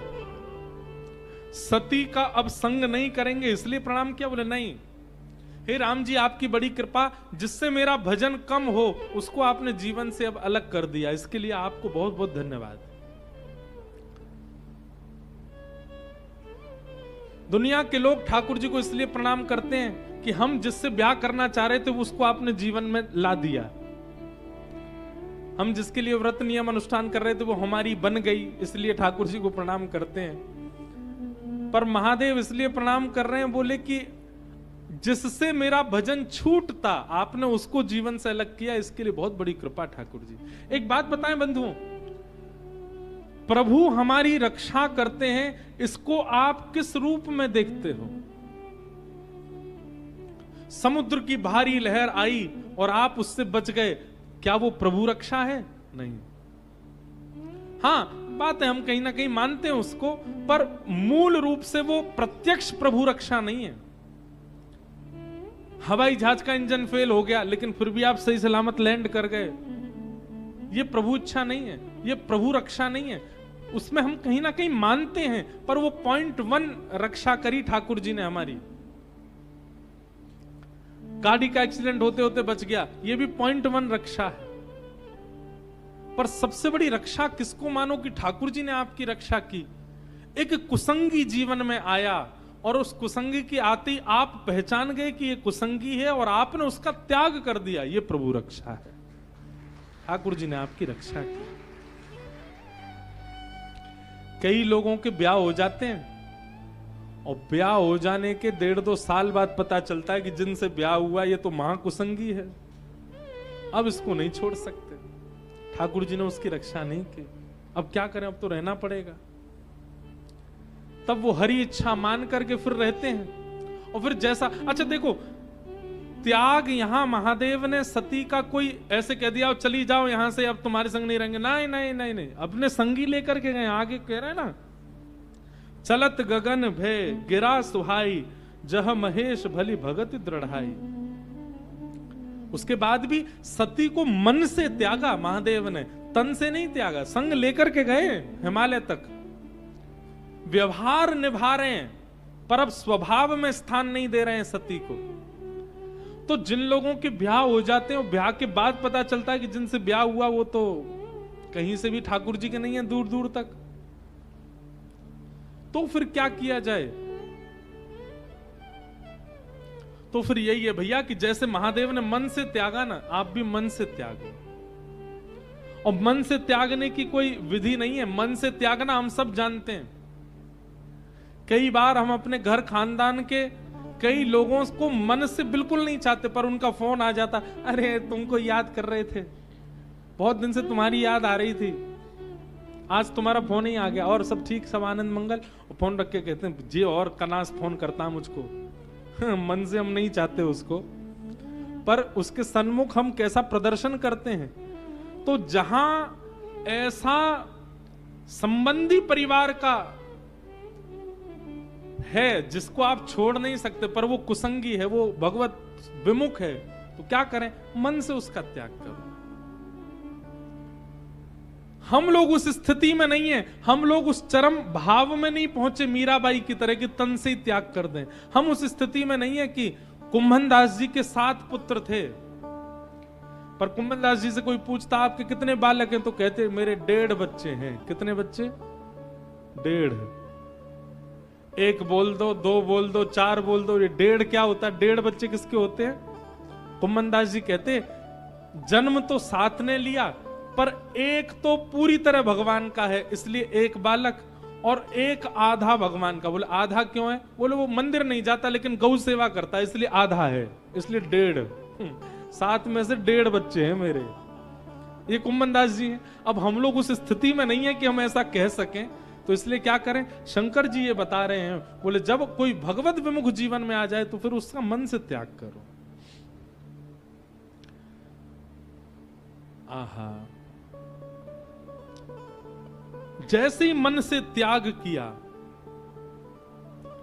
तभी आकाशवाणी होने लगी, चलत गगन भई गिरा सुहाई, जय महेश भली भगति दृढ़ाई। जैसे ही मन से त्याग किया सती का, आकाशवाणी होने लगी, और आकाशवाणी में सब लोग जय जयकार करने लगे, बोले जय हो महादेव, आपकी भक्ति सर्वोपरि है, आपकी भक्ति अति श्रेष्ठ है, आपकी इस भक्ति को प्रणाम करते हैं। आपका जो ये सद संकल्प है, आपका जो ये दृढ़ संकल्प है, ये अत्यंत सराहनीय है। सती ने आकाश की ओर देखा और महादेव से बोली, क्या सत्संकल्प लिया आपने? ये आकाशवाणी क्यों हो रही है? आपने मनी मन कोई संकल्प लिया है जिसकी प्रशंसा देवता कर रहे हैं? मुझे बताइए ना, ऐसा कौन सा सत्संकल्प लिया आपने? यद्यपि सती पूछा बहु भांति, तदपि न कहू त्रिपुर आराती। बहुत बार पूछा सती ने, लेकिन महादेव ने अब कुछ कहना उचित नहीं समझा। सती कह रही है कि मुझे सत्य सत्य बताइए। यहां पर ये कहते हैं तदपि न कहू त्रिपुर आराती। सती ने बार बार पूछा तो महादेव ने उत्तर क्यों नहीं दिया? भगवान बोले, जब हमने सत्य पूछा तो खुद ने झूठ बोल दिया, हम इसको सत्य कैसे बताएं? अभी हमसे सत्य पूछ रही है कि हमने मनी मन क्या संकल्प लिया, तो इसलिए मौन, कुछ नहीं बोले। और बल्कि वर्णत पंथ विविध इतिहासा, सती पूछ रही है कि आपने मन में क्या संकल्प लिया, और महादेव इतिहास सुना रहे हैं, दुनिया भर की कथाएं सुना रहे हैं, उसके पूछे हुए प्रश्न का उत्तर नहीं दे रहे। और इतिहास सुनाते सुनाते कहीं और सती का ध्यान लगाते लगाते चलते चलते चलते चलते कैलाश आ गए। विश्वनाथ पहुंचे कैलाश, अपने निवास स्थान पर आ गए। महादेव पहुंचे और जाते ही महादेव अपने आसन पर विराजमान हुए, बैठते ही ध्यान निमग्न हो गए। बीते संबत सहस सतासी, तज समाधि शंभु अविनाशी, राम नाम शिव सुमिरन लागे, जाने सती जगपति जागे।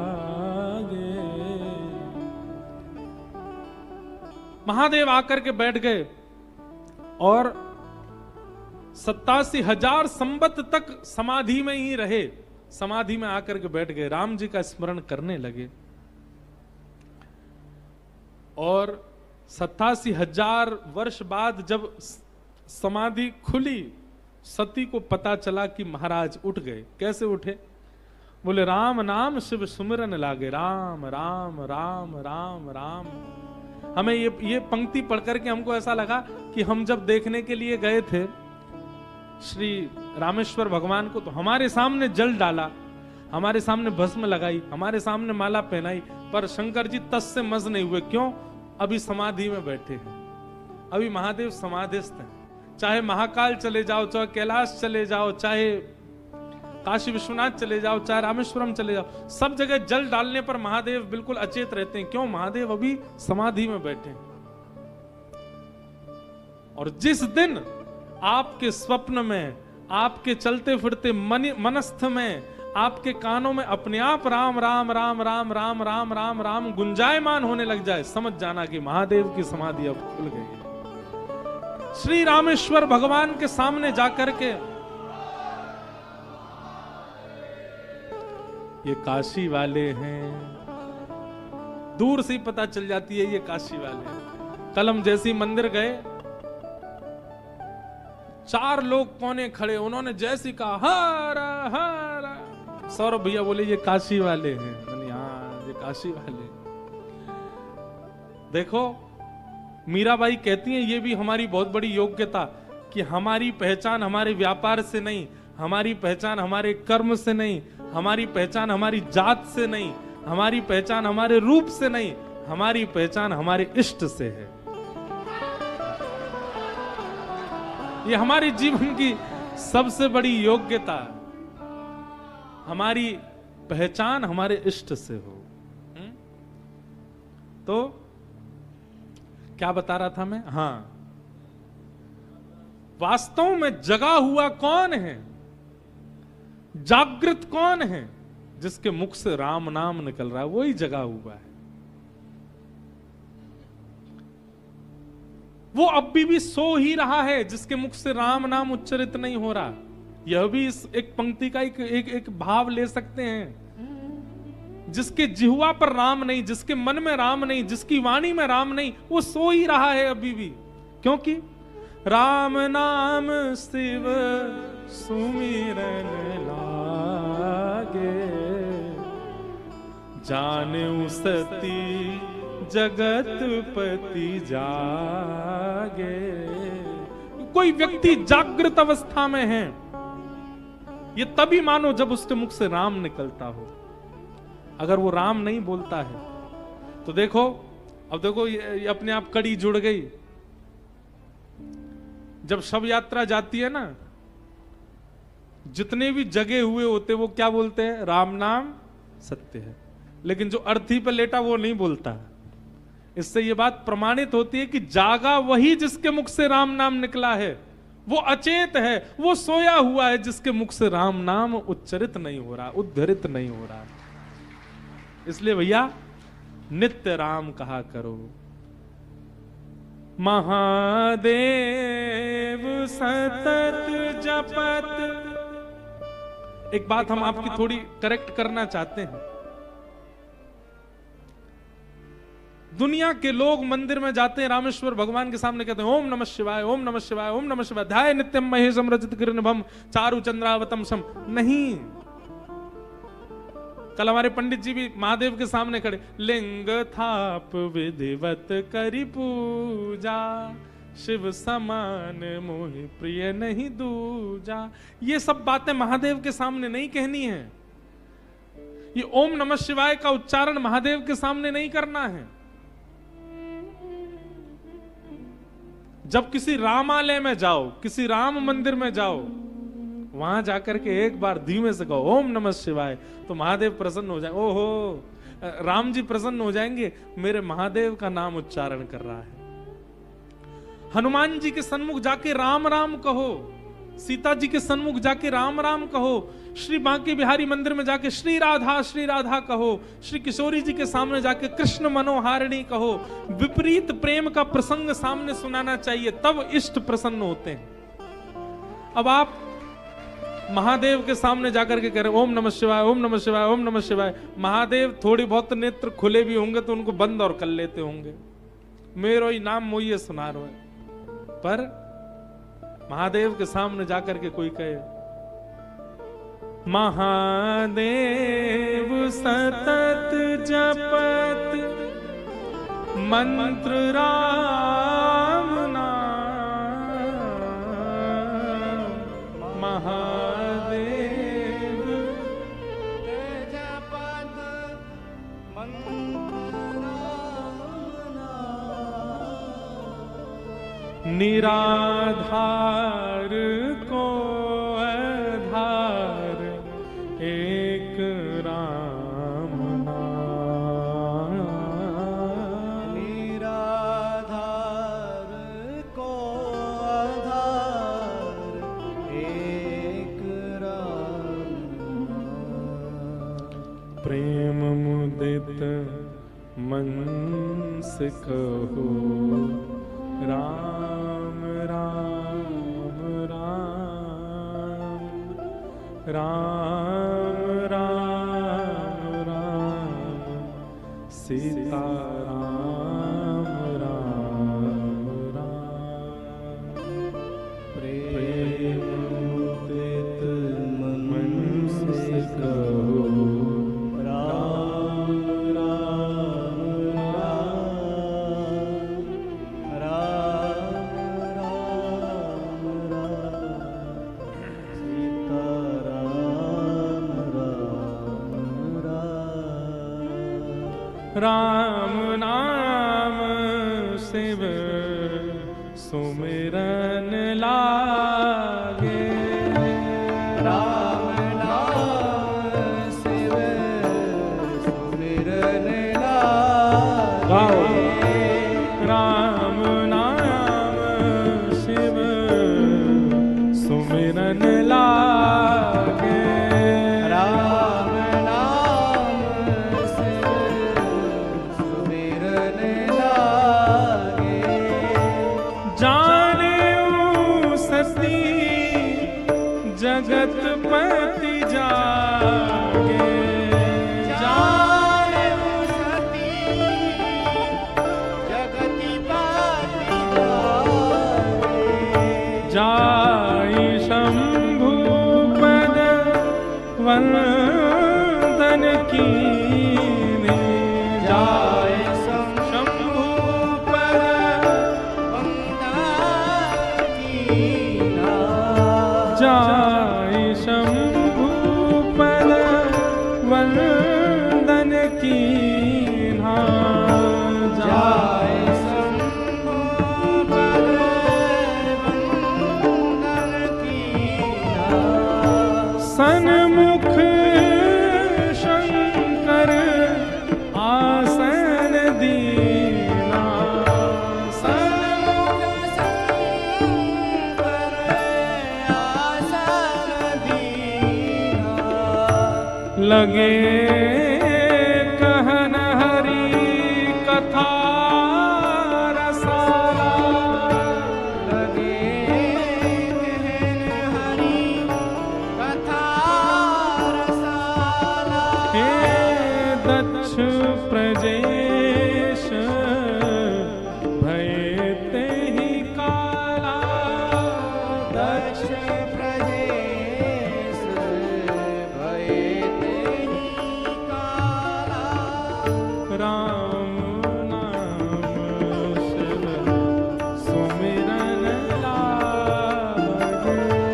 राम नाम शिव सुमिरन लागे। राम नाम शिव सुमिरन लागे। राम नाम शिव सुमिरन लागे। राम नाम शिव सुमिरन लागे।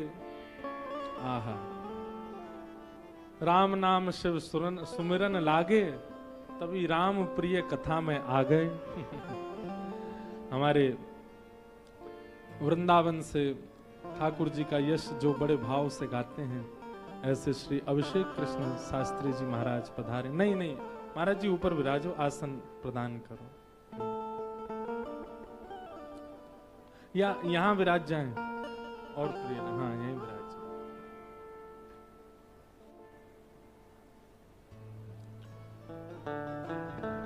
प्रेम मुदित मनीष को राम राम राम राम राम राम सीता राम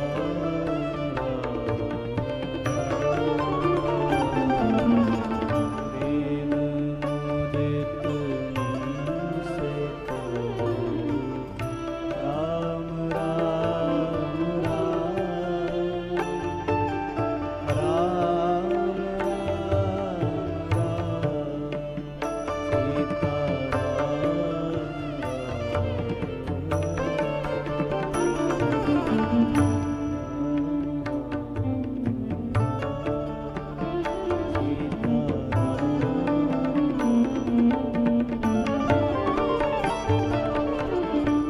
परम कृपा हमारे मध्य में आज श्री रामेश्वर भगवान की जो कथा भाव से सेवा कर रहे हैं और श्री व्रजधाम से पधारे हैं, हमारे अग्रज भ्राता स्वरूप पूज्य श्री अभिषेक कृष्ण शास्त्री जी पधारे हैं। आपको बारंबार प्रणाम है।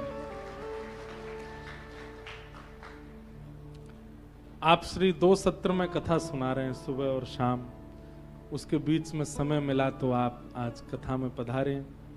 हमको तो कथा कहने में इतना आनंद हो रहा है कि 1 बजे तक का समय है, पर 1:30 बज रहे हैं। हमारा तो मन ही नहीं हो रहा कथा विश्राम करने। ना हमको भूख लग रही, ना हमको नींद आ रही, ना हमको इतना आनंद आ रहा है। हम पूरे दिन तो पढ़ते हैं, पूरी रात पढ़ते हैं, ऊपर दिन में कथा सुनाते हैं। क्योंकि राम कथा हमारा, ये कहना उचित नहीं कि राम कथा हमारा विषय नहीं। भारत में जन्म लेने वाले हर व्यक्ति का अधिकार है मानस जी, उसको पढ़ना चाहिए, जीवन में उतारना चाहिए। तो मानो ऐसा लगता है कि मानस जी के संस्पर्श में जब से आए हैं तो ऐसा लगता है कि आत्मा को परमात्मा मिल रहा है। इसलिए ना भूख लग रही है, ना प्यास, ना निद्रा, ना कुछ। खूब आनंद आ रहा है हमको। यद्यपि हम इतने शुद्ध ही वक्ता नहीं है और ना कभी बन पाएंगे मानस जी के, लेकिन हमको फिर भी सुख मिल रहा है। एक तो गायन खूब गा गा करके जो चौपाइयां सुनाते हैं ना, आनंद आता है। ऐसा लगता है कि दृश्य हमारे सामने दिख रहा है। वो तो भागवत जी में भी लगता है, पर यहाँ क्योंकि कभी कभी राम कथा कहने का अवसर मिलता है तो बहुत ज्यादा अनुभव होता है।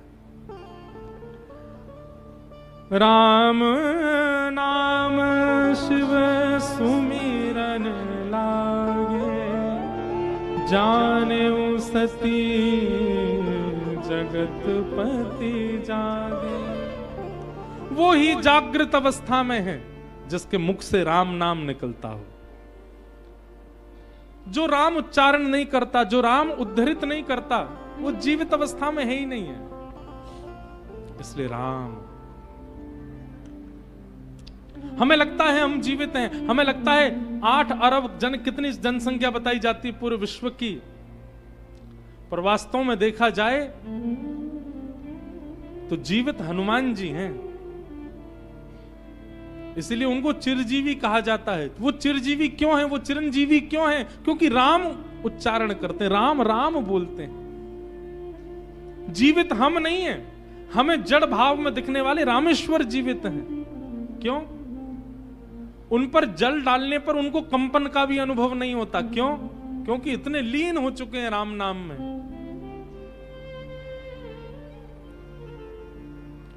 वही जागृत है जो राम कहे। और देखो कितनी बातें जुड़ती चली जाती हैं। बालकन ने शांत कर लियो माताओं, ये नेक नेक देख लियो, नेक है जाए बस, परम विश्राम कर ही रहे। कितनी छोटी छोटी बातें यहां पर सीखने को मिल रही हैं। जागृत वही है जो राम नाम कहता है, एक बात। दूसरी बात यहां कहते हैं कि जानेऊ सती जगतपति जागे। अब महादेव जगे हैं, हम जगते ही क्या करते हैं? जगते ही चाय पी रहे हैं, जगते ही हमारे दुनिया भर के कर्म है, पर महादेव जगते ही क्या कर रहे हैं?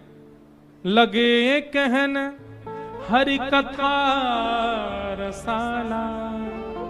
उठते ही महादेव कथा सुनाने लग गए। कोई संसारी चर्चा नहीं, कोई व्यवहार की बातें नहीं, किसी प्रकार का कोई विषय नहीं, सीधे ही हरि कथा। हरि कथा का मतलब क्या है? मतलब यह नहीं है कि उठते ही बोलने लग जाओ, सुखदेव जी बोले हे राजन, नहीं। हरि कथा का मतलब होता है हरि प्रिय चर्चा। उठते ही वो चर्चा आपके मुख से प्रकट होने लग जाए, वो चर्चा आपके मुख से प्रारंभ हो जाए जिससे हरि प्रिय लगे और हरि प्रिय प्रिय लगने लग जाए, हरिजन प्रिय लगने लग जाए, वो कथा उठते ही। और जिस समय, अब देखो, अब एक बात हम कहें, आज राम विवाह तो वो महादेव का विवाह तो नहीं कर पाएंगे हम, हमको जल्दी जल्दी नहीं करना, आराम आराम से करेंगे। अब एक बात यहां सुनिए, लगे कहन हरि कथा रसाला। सती जी से जो अपराध बना हुआ था, जिस अपराध के कारण उनसे अपराध पे अपराध, अपराध पे अपराध होते जा रहे थे, उसके बाद महादेव ने उनको हृदय से त्याग दिया। तत्पश्चात महादेव समाधिस्थ हो गए। समाधि से उठते ही महादेव ने विचार किया कि अब एक बार और प्रयास करूं कथा सुना करके सती को संभालने का, बहुत वर्ष हो गए। अब शायद जो बने हुए अपराध हैं वो सब नष्ट हो जाएं। परंतु एक बात याद रखिएगा, ठाकुर जी की सेवा में आपसे कोई अपराध हो जाए उसमें क्षमा प्राप्त हो जाती है, पर कथा के प्रति, वक्ता के प्रति, सत्संग के प्रति जब आपसे अपराध बनता है ना, तो वो अपराध, उसका फिर एक ही निवारण है, क्या? देह त्याग। फिर तो जन्म ही दूसरा लेना पड़ेगा, फिर उससे बचने का कोई और उपाय नहीं है। और उसका प्रमाण यहां पर यह दिखा कि महादेव ने जब पुनः कथा सुनाना, इतने वर्ष बाद सती के उस क्रिया के बाद अब पुनः कथा सुनाने का जब प्रयास किया, अब महादेव तो चाहते हैं कि मैं कथा सुनाऊं, पर सती के द्वारा बने हुए पूर्व के अपराधों के कारण अब प्रकृति ऐसी योजना बना रही है कि सती कथा सुनी ही नहीं पाएगी। लगे कहन हरि कथा रसाला, और उसी समय दक्ष प्रजेश बहेते ही काला। उसी समय दक्ष प्रजापति बना दिए गए, प्रजापतियों के शीर्ष बना दिए गए, मुखिया बना दिए गए। अब सती तो यहां कथा सुनने के लिए बैठी हैं, महादेव कथा सुना रहे हैं। महादेव चाह रहे हैं एक प्रयास करके सती को फिर से भक्ति पथ पर लाया जाए, परंतु अब पूर्व के अपराध के कारण प्रकृति ऐसी योजना बना रही है कि सती कथा सुन नहीं पाएंगी। इसलिए कथा एक बार भी मिल जाए तो ससम्मान सुन लीजिए, कथा एक बार भी जीवन में आ जाए नेत्र खोल करके सुन लीजिए, कथा एक बार भी जीवन में आ जाए तो जागृत अवस्था में बैठ के सुन लीजिए, क्योंकि एक बार कथा मिलने पर आप उसके प्रति यदि अपराध बना देते हैं तो फिर प्रकृति बाद में ऐसा प्रयास करेगी कि आप कथा सुन ही नहीं पाओ। वो सती के साथ हो रहा है यहां पर। यहां दक्ष प्रजापति जैसे ही प्रजापतियों के मुखिया बने,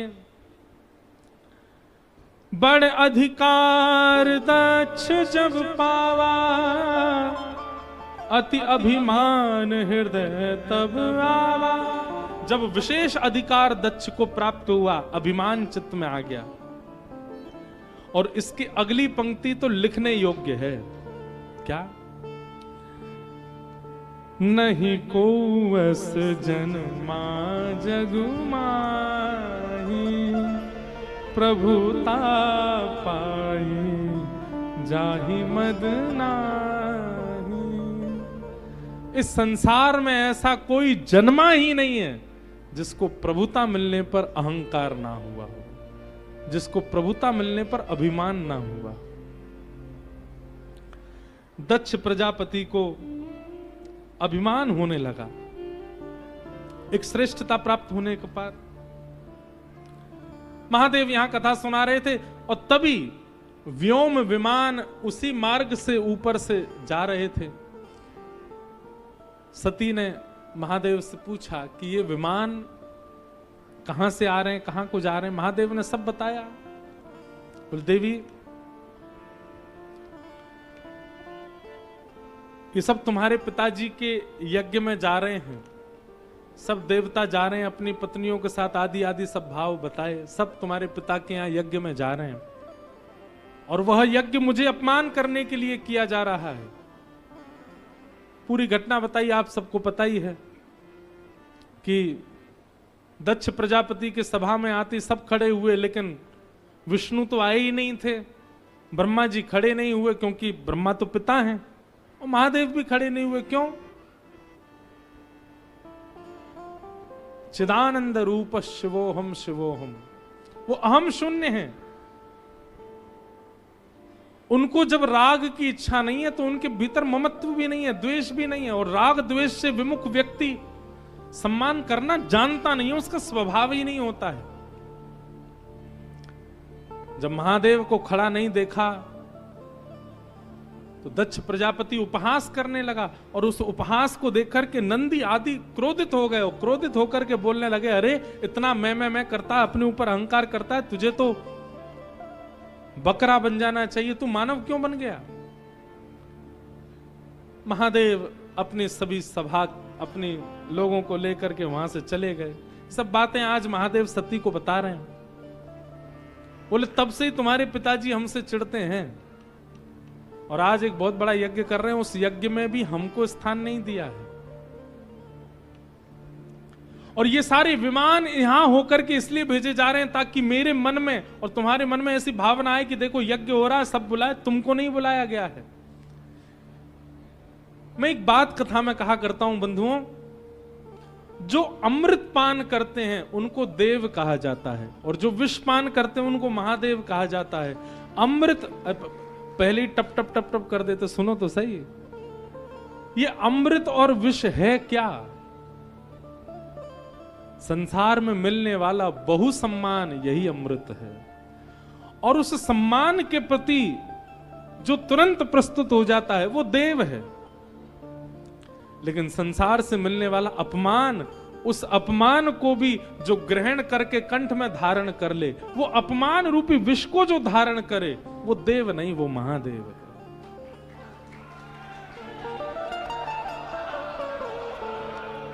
ये महादेव है। उनको सम्मान की अति इच्छा नहीं, लेकिन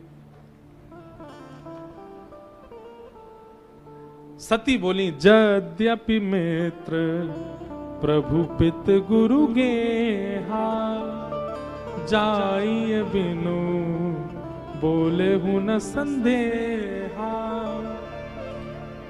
पिता के घर, मित्र के घर, गुरु के घर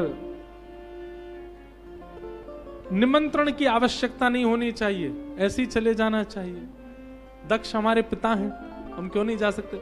भगवान बोले देखो, पिता के घर, गुरु के घर, मित्र के घर बिना निमंत्रण के जाना चाहिए, पर याद रहे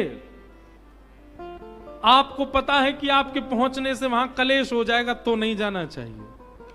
आपको पता है कि आपकी उपस्थिति से वहां काम बिगड़ेंगे तो फिर जबरदस्ती इस चौपाई को गा करके जाना नहीं चाहिए वहां पर। कई बार गुरु के यहां उपस्थित होना अनावश्यक है तो मत जाओ। मित्र के यहां जाने से पता है झगड़ा हो जाएगा तो मत जाओ। पिता के यहां जाने से भी कुछ ऐसा अनीत हो जाएगा तो नहीं जाना चाहिए।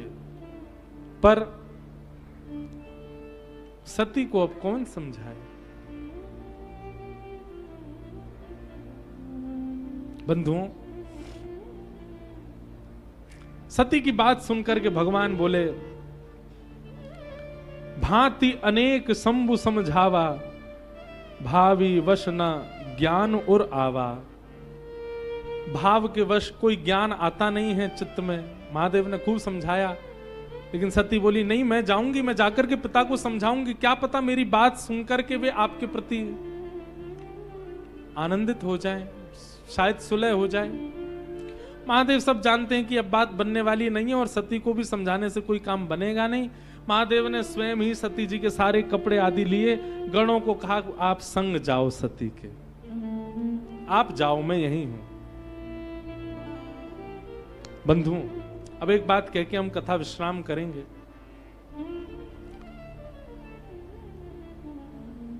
अभी हम थोड़ी देर पहले एक बात सुन रहे थे कि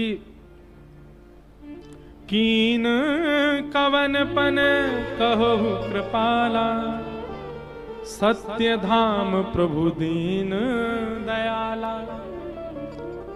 महादेव ने जब अपने मन से त्याग किया सती का, उस समय आकाशवाणी हुई और आकाशवाणी के द्वारा सब कहने लगे, देवता आदि सब कहने लगे, बोले आपका ये सत्य धर्म, ये सत्य व्रत अति प्रिय है। आपकी सत्य निष्ठा की वाहवाही देवता कर रहे हैं। ऐसा कौन सा सत्य व्रत आपने धारण किया, या ऐसी कौन सी क्रिया आपने मन ही मन कर ली जिससे देवता इतने प्रसन्न हो रहे हैं? ये संपूर्ण सती चरित्र जो हम सुन रहे थे, ये सब पूर्व से ही नियोजित था और सती के द्वारा ही नियोजित था।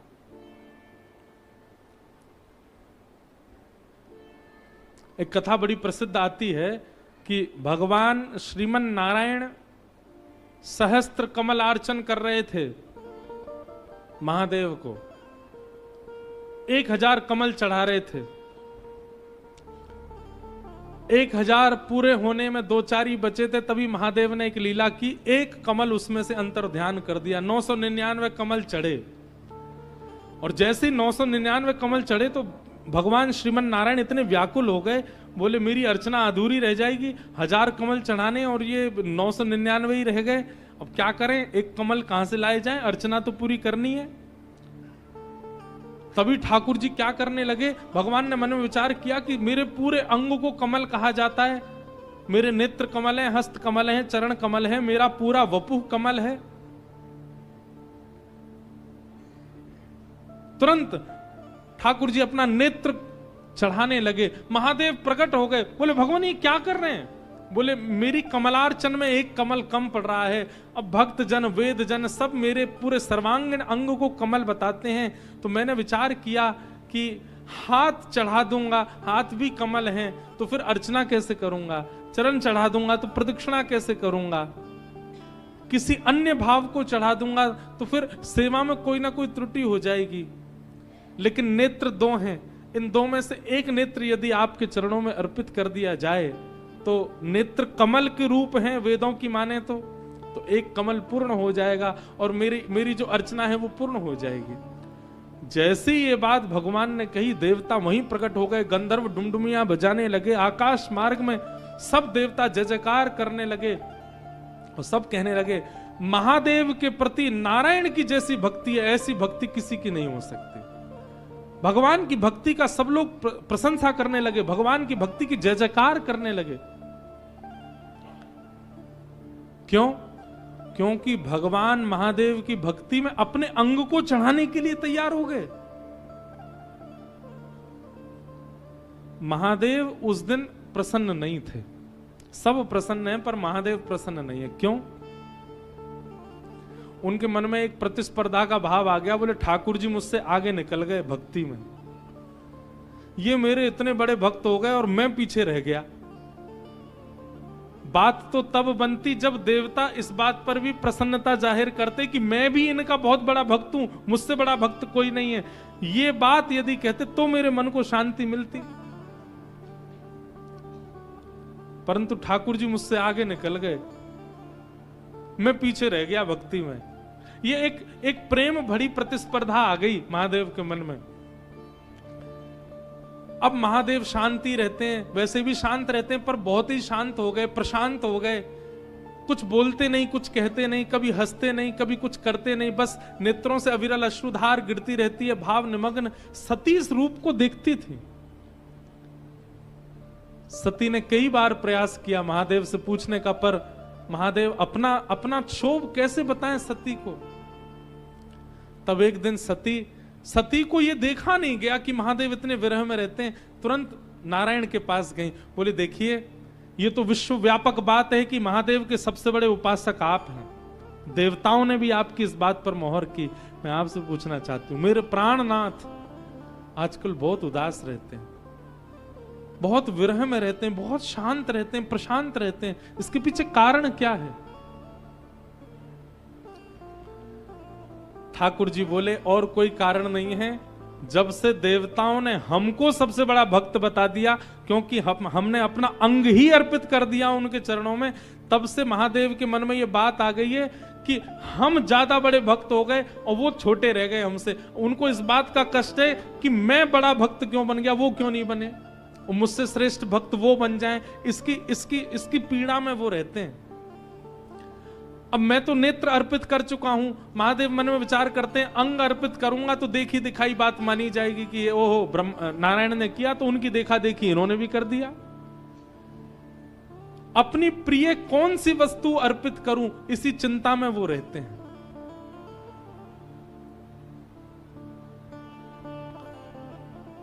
सती ने मन में विचार किया, महादेव की सबसे प्रिय मैं हूं, महादेव की सबसे प्रिय मैं हूं, यदि आपकी भक्ति के लिए वो मेरा त्याग कर दें तो कहीं ना कहीं आपसे भी श्रेष्ठ भक्त वो हो जाएंगे और महादेव प्रसन्न हो जाएंगे। और यदि इस योजना को हम सफल करा दें तो मेरे प्राणनाथ सदा के लिए प्रसन्न रहेंगे। महादेव की प्राण प्रिया, महादेव की सदा हृदय में निवास करने वाली सती ने जानबूझ करके ये लीला की ताकि महादेव उनका त्याग करें और उनके त्याग से स्वयं भगवान प्रकट होकर के इस बात पर मोहर लगा दें कि हे महादेव, आपसे बड़ी भक्ति किसी की नहीं। चलत गगन भय गिरा सुहाई, जय महेश भली भगति दृढ़ाई। जिस समय सती ने ये सारी लीला की और इस सारी लीलाओं को देख करके राम जी की परीक्षा लेने के बाद जब लौट करके आई, महादेव ने जैसे ही हृदय से त्याग किया सती का, तुरंत आकाशवाणी हो गई, जय हो महादेव, आपकी भक्ति की जय हो। आप जैसी भक्ति किसी की नहीं है। क्यों? क्योंकि आपने अत्यंत, बोले आपसे पहले टॉप 1 लेवल पर साक्षात नारायण चल रहे थे, क्योंकि उन्होंने अपने अंग का त्याग किया अपने इष्ट के लिए। परंतु आज ठाकुर जी को भी एक कदम नीचे छोड़ करके आप उनसे भी ऊपर निकल गए। क्यों? आपने तो अपनी प्राण प्यारी सती का त्याग कर दिया ठाकुर जी की भक्ति के लिए। और ये महादेव ने किया नहीं है, सती ने करवाया है, ताकि महादेव प्रसन्न हो जाए। तो संपूर्ण सती जो यहां पर लीला हुई है, ये केवल महादेव की प्रसन्नता के लिए सती ने किया। बोलो नमः पार्वती पतये हर हर महादेव। पराम्बा जगदम्बा सती बैठी हैं, महादेव कथा कहना प्रारंभ करते हैं कैलाश में। और तभी विमानों का आगमन होता है। सती पूछती हैं, तब पता चलता है कि पिता के यहां एक उत्सव चल रहा है जिसमें सती को निमंत्रण नहीं है। सती कहती हैं कि पिता के यहां, मित्र के यहां, गुरु के यहां तो बिना बुलाए जाना चाहिए। महादेव कहते हैं अच्छी बात है, बिना बुलाए जाना चाहिए, पर यह बात याद रहे, वहां जाकर के यदि विवाद होता हो तो नहीं जाना चाहिए।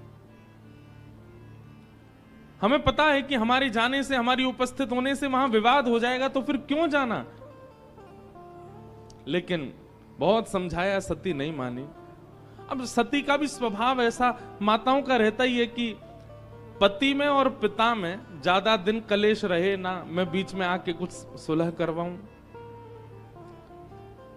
सती गई, महादेव ने गणों को भेजा, क्योंकि पता था कि महादेव कौन है, दिव्य दृष्टि है उनकी, वे जानते हैं कि वहां उपस्थित होने से कलेश होगा, इसीलिए गणों को भेजा। और सब कथा आपको पता है कि वहां जाते ही जब देखा कि किसी ने भी प्रेम से चर्चा तक नहीं की, पिता ने तो मुंह फेर लिया सती को देख करके, केवल मां ने बैठ करके बात की। यज्ञ दर्शन करने के लिए जब गई और जब वहां महादेव का स्थान नहीं देखा, क्रोध में भर गई सती, और जितने देवता आए थे सबको सुनाने लग गए। बोले आपको विष्णु नहीं दिखाई दे रहे हैं, ब्रह्मा नहीं दिखाई दे रहे हैं, वे दोनों क्यों नहीं आए? क्योंकि महादेव का स्थान नहीं है, और आप लोग यहां मुंह उठाए चले आए सब।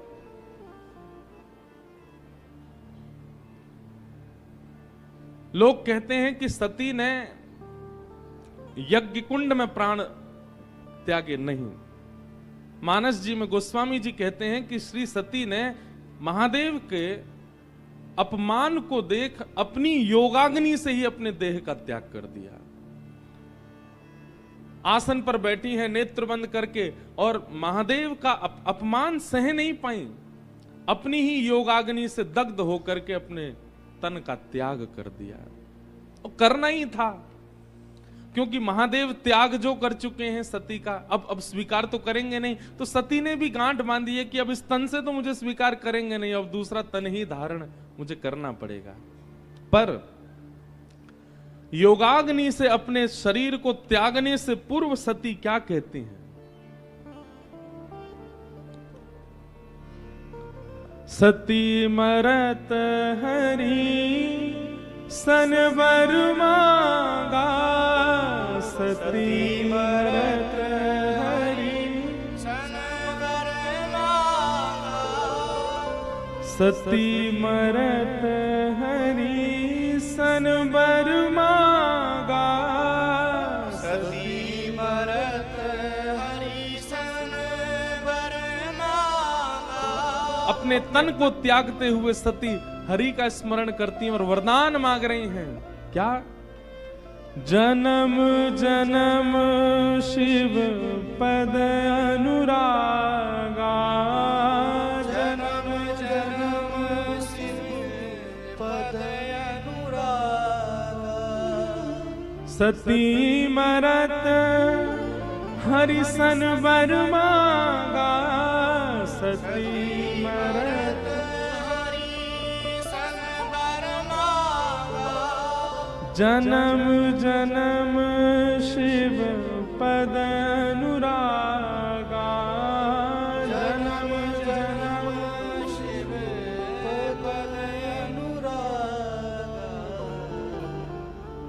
अपने तन को त्याग रही हैं सती, और उस समय हरि से प्रार्थना कर रही हैं, मुझसे अपराध बना, महादेव प्राप्त करने के बाद भी मैं महादेव के स्वरूप को समझ नहीं पाई, उनके अनुरूप बन नहीं पाई।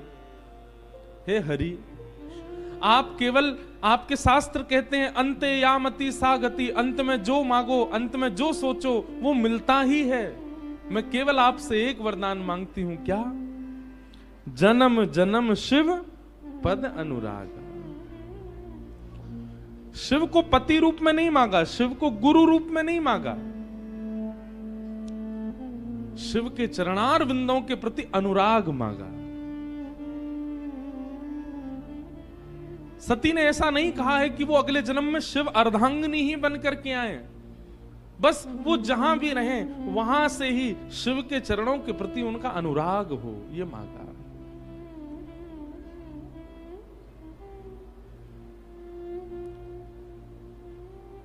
देखते ही देखते यज्ञ के मध्य में पंचाग्नि प्रकट हो गई और सती ने अपने तन का त्याग कर दिया।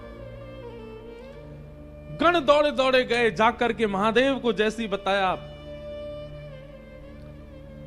महादेव तो जानते ही थे कि ऐसा होना है। गणों को आज्ञा कर दी, जाओ यज्ञ विध्वंस कर दो। यज्ञ का विध्वंस हुआ। दक्ष का सर धड़ से अलग कर दिया, नंदी का श्राप पूरा किया। भगवान ने आकर के यज्ञ की रक्षा की। नारायण भगवान ने आकर के शिव के क्रोध को शांत किया। बोले यज्ञ विध्वंस मत करो, हम तो यज्ञ की रक्षा के लिए आते हैं पृथ्वी पर। महादेव सती के श्री विग्रह को लेकर के प्रस्थान करने लगे। जहां जहां अंग गिरते गए वहां वहां योग पीठ प्रकट होती गई। संपूर्ण भारत को पवित्र कर दिया सती ने।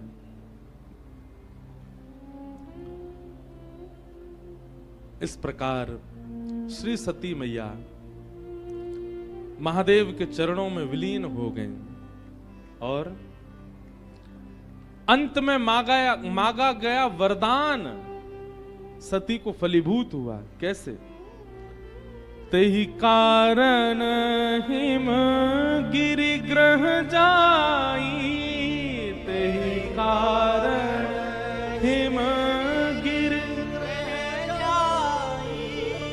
जनमी पार्वती तन पाई, जनमी पार्वती तन पाई। वही सती अपने अंत में जब शिव चरणार विंदों की कामना करती हैं, अगले जन्म में वही हिमाचल की पुत्री, हिमालय की पुत्री पार्वती के रूप में प्रकट हुई। पराम्बा जगदम्बा श्री पार्वती मैया की, श्री पार्वती जी का प्रादुर्भाव हुआ।